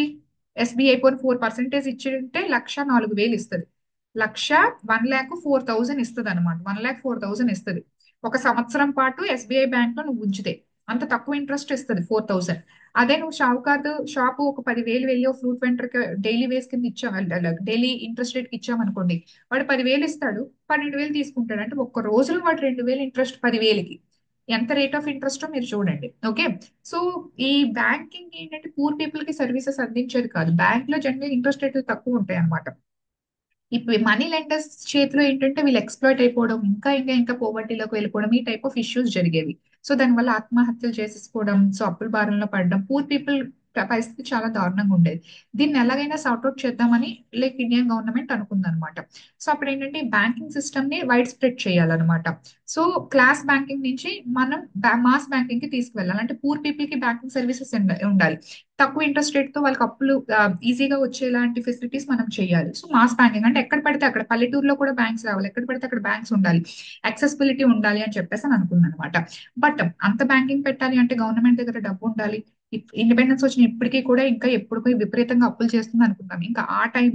సో బ్రిటిష్ అయిపోయిన బ్రిటిష్ పీరియడ్ వెళ్ళిపోయిన వెంటనే ఇండిపెండెన్స్ వచ్చిన ఇమీడియట్ గా అంత అమౌంట్ ఏమీ లేదు గవర్నమెంట్ దగ్గర. సో గవర్నమెంట్ ఏంటి అప్పుడు ఏం చేసిందంటే ఆల్రెడీ బ్రిటిషర్స్ పోస్ట్ ఆఫీసెస్ ని ట్రైబల్ ఏరియాస్ లో, far flung areas, rural areas establish చేశారు. ఎందుకు? ఎందుకంటే అక్కడి నుంచి రా మెటీరియల్ కాటన్ పండుతుంది, లేకపోతే అక్కడి నుంచి రా మెటీరియల్ ట్రాన్స్పోర్టేషన్ కోసం వాళ్ళకి టెలికమ్యూనికేషన్ అవైలబిలిటీ ఉండడానికి అక్కడ పోస్ట్ ఆఫీసెస్ అవి ఎస్టాబ్లిష్ చేశారు ప్రతి ఏరియాలో కూడా. సో మనకి పోస్ట్ ఆఫీసెస్ ఉన్నాయి. సో గవర్నమెంట్ ఏం ఆలోచించిందంటే నేను మళ్ళీ కొత్త ఎంప్లాయీస్ ని ఎస్టాబ్లిష్ చేయలేను, నేను మళ్ళీ కొత్త ఇన్ఫ్రాస్ట్రక్చర్ ఆఫీసెస్ ని నేను కట్టలేను. ఏం చేస్తాను, ఆల్రెడీ పోస్ట్ ఆఫీసెస్ ఉన్నాయి కాబట్టి పోస్ట్ ఆఫీసెస్ లో ఒక వింగ్ ని, ఒక చిన్న టేబుల్ వేసి ఒక పర్టికులర్ ఎవరైనా ఇక్కడికి వచ్చి డిపాజిట్ చేసుకోవచ్చు అని చెప్పి ఒక బ్యాంకింగ్ సర్వీసెస్ నేను పోస్ట్ ఆఫీస్ లో అవైలబుల్ గా చేస్తే ఇంకా ప్రాబ్లం అనేది ఉండదు కదా. ఎందుకంటే నేను కొత్తగా ఇన్ఫ్రాస్ట్రక్చర్ డెవలప్ చేయలేదు, కొత్తగా ఎంప్లాయీస్ ని నేను రిక్రూట్ చేయాల్సిన అవసరం లేదు, నా దగ్గర అమౌంట్ అనేది లేదు కాబట్టి అన్న ఆలోచనతో పోస్ట్ ఆఫీసెస్ లో బ్యాంకింగ్ సర్వీసెస్ ని ఇంట్రడ్యూస్ చేయడం జరిగింది. ఎందుకంటే ఈ క్లాస్ బ్యాంకింగ్ ని కాస్త మాస్ బ్యాంకింగ్ కింద తీసుకెళ్దామన్న ఉద్దేశంతో అనమాట. సో ఆ రకంగా పోస్ట్ ఆఫీసెస్ లో బ్యాంకింగ్ సర్వీసెస్ ని ఇంట్రడ్యూస్ చేసింది. సో ఎందుకు ఇంట్రడ్యూస్ చేసిందంటే సింపుల్ టెర్మినాలజీ, ఇంత స్టోరీ రాయకూడదు, ఫినాన్షియల్ ఇంక్లూజన్ అని రాయాలి. ఫినాన్షియల్ ఇంక్లూజన్ అంటే ఇది మీకు మెయిన్స్ లో ఎక్స్ప్లెయిన్ చేస్తాం అనమాట.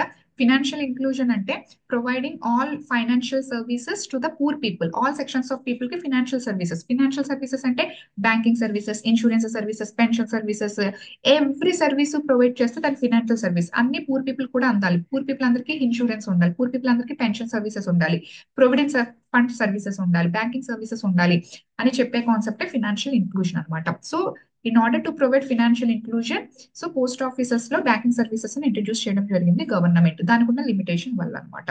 ఓకే, సో పోస్ట్ ఆఫీసెస్ లో ఎందుకు వచ్చింది అనేది మనకు అర్థమైంది banking services. So post offices basic differences చూద్దాం. సో పోస్ట్ ఆఫీసెస్ లో ఏ అకౌంట్స్ అనేది ఓపెన్ చేయొచ్చు? సో సేవింగ్ అకౌంట్ ఓపెన్ చేయొచ్చా, కరెంట్ అకౌంట్ ఓపెన్ చేయొచ్చా, అండ్ ఫిక్స్డ్ డిపాజిట్ ఓపెన్ చేయొచ్చు, అండ్ రికరింగ్ డిపాజిట్ ఓపెన్ చేయొచ్చా? సేవింగ్ అకౌంట్ ఓపెన్ చేయొచ్చు, ఫిక్స్డ్ డిపాజిట్ ఓపెన్ చేయొచ్చు, రికరింగ్ డిపాజిట్ ఓపెన్ చేయొచ్చు. అందుకే మీరు విని ఉంటారు పోస్ట్ ఆఫీస్ లో వెయ్యండి ఒక 5 సంవత్సరాలు 10 సంవత్సరాలు స్కీమ్స్ ఉంటాయి, తర్వాత మీకు ఇంత అమౌంట్ వస్తుంది, బ్యాంక్ లో కంపేర్ చేస్తే పోస్ట్ ఆఫీస్ లో ఎక్కువ వస్తుంది అని చెప్పేసి అంటారు. So saving account, fixed deposit, recurring deposit ఏదైనా అలౌ చేస్తుంది అనమాట. బట్ కరెంట్ అకౌంట్ ఉండదు పోస్ట్ ఆఫీసెస్. కరెంట్ అకౌంట్ అంటే ఎప్పుడు అమౌంట్ తీసుకొని ఎప్పుడు కావాలి అంటే అప్పుడు ఇవ్వాలి. అలా ఇవ్వాలి అంటే see here, post offices banks law ATMs ఉండవు, పోస్ట్ ఆఫీసెస్ నెట్ బ్యాంకింగ్ అవ్వదు, అంత వైడ్ రేంజ్ ఆఫ్ ట్రాన్సాక్షన్స్ జరగవు. అంత ఫెసిలిటీ ప్రొవైడ్ చేయాలంటే ఎప్పుడు కావాలంటే అప్పుడు అడిగి, ఎప్పుడు కావాలంటే అప్పుడు తీసుకునంటే ఆ మెకానిజం చాలా రోబస్ట్ గా ఉండాలన్నమాట. పోస్ట్ ఆఫీసెస్ లో బ్యాంకింగ్ సర్వీసెస్ ఎందుకు ప్రొవైడ్ చేసింది? బ్యాంక్ లాంటి సర్వీస్ ఇవ్వడానికి కాదు, మినిమం పూర్ పీపుల్ కి మినిమం బ్యాంక్ సర్వీస్ ఇస్తే చాలు. కానీ బ్యాంక్ అందించే ప్రతిదీ కూడా పోస్ట్ ఆఫీస్ అందించలేదు అనమాట. సో అక్కడ పెద్ద పెద్ద బిజినెస్ ట్రాన్సాక్షన్స్ జరుగుతుంది, అంతా అప్డేటెడ్ గా ఉండాలి. సో ఎవ్రీథింగ్ చాలా రోపెస్ట్ మెకానిజం ఉండాలి కరెంట్ అకౌంట్స్ మెయింటైన్ చేయాలంటే. ఎందుకంటే పెద్ద పెద్ద బిజినెస్ మెన్ తీసుకుంటారు, ఎందుకంటే కరెంట్ అకౌంట్ లో ఇంట్రెస్ట్ ఏమీ రాదు.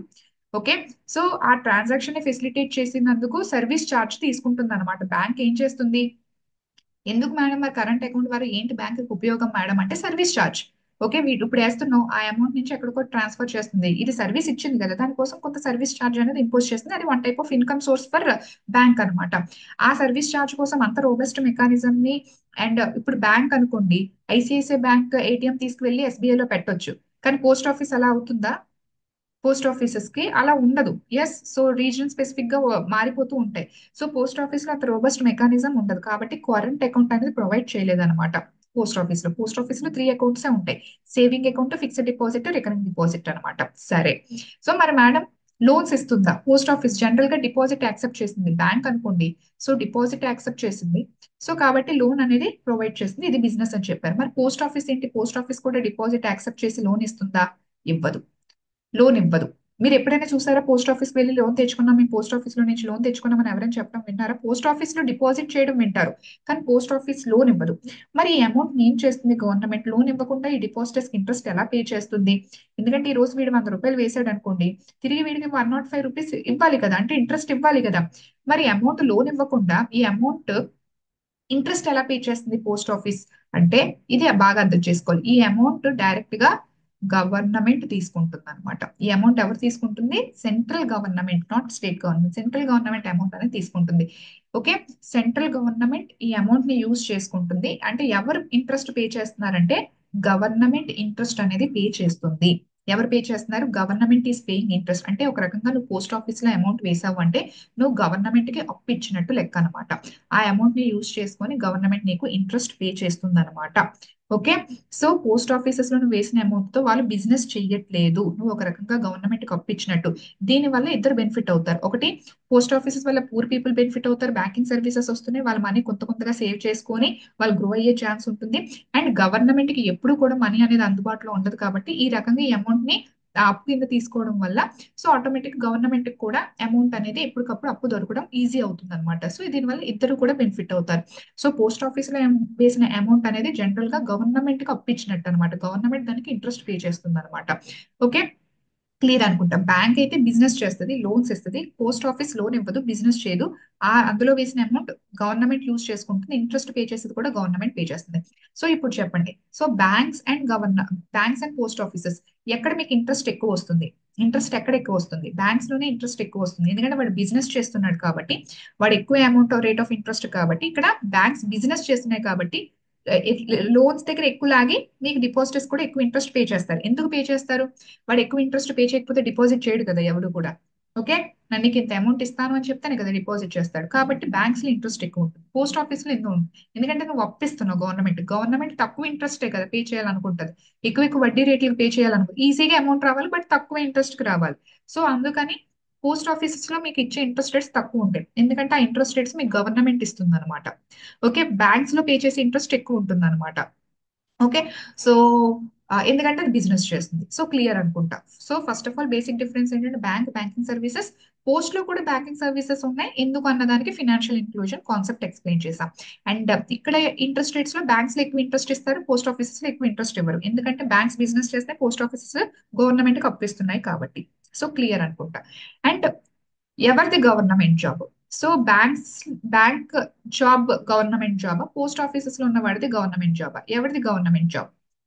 బ్యాంక్స్ లో ఉన్నవాడిది గవర్నమెంట్ జాబ్, పోస్ట్ ఆఫీస్ లో ఉన్నవాడిది గవర్నమెంట్ జాబ్. సో జనరల్ గా చాలా మంది బ్యాంకింగ్ ఎగ్జామినేషన్స్ కి ప్రిపేర్ అవుతారు యాక్చువల్ గా. ఓకే. సో ఎందుకు ఈజీ టే గవర్నమెంట్ జాబ్? బ్యాంక్ జాబ్ అంటారు కానీ గవర్నమెంట్ జాబ్ అంటారు. బ్యాంక్ జాబ్ ఏది కూడా మీరు SBI లో చేయొచ్చు, ఓకే, లేకపోతే పంజాబ్ నేషనల్ బ్యాంక్ లో చేయొచ్చు. ఏదైతే గవర్నమెంట్ బ్యాంక్స్ అంటారో, SBI bank, Punjab national bank, ఏవైతే గవర్నమెంట్ బ్యాంక్స్ అంటారో అవన్నీ ఏవి గవర్నమెంట్ జాబ్స్ కాదు. అవన్నీ ఏమి గవర్నమెంట్ జాబ్స్ కాదు. ఓకే.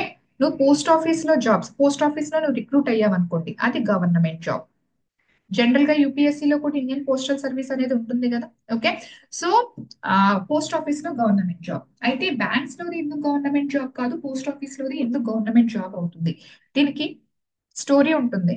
ఓకే. సో ఆ స్టోరీ ఎక్స్ప్లెయిన్ చేసిన తర్వాత నేను దాన్ని లైక్ జస్టిఫికేషన్ చేస్తాను, ఇది ఎందుకు గవర్నమెంట్ జాబ్ కాదు, అది ఎందుకు గవర్నమెంట్ జాబ్ అనేది. సో ఇది మనం రేపటి క్లాస్ లో చూద్దాం అనమాట. ఓకే.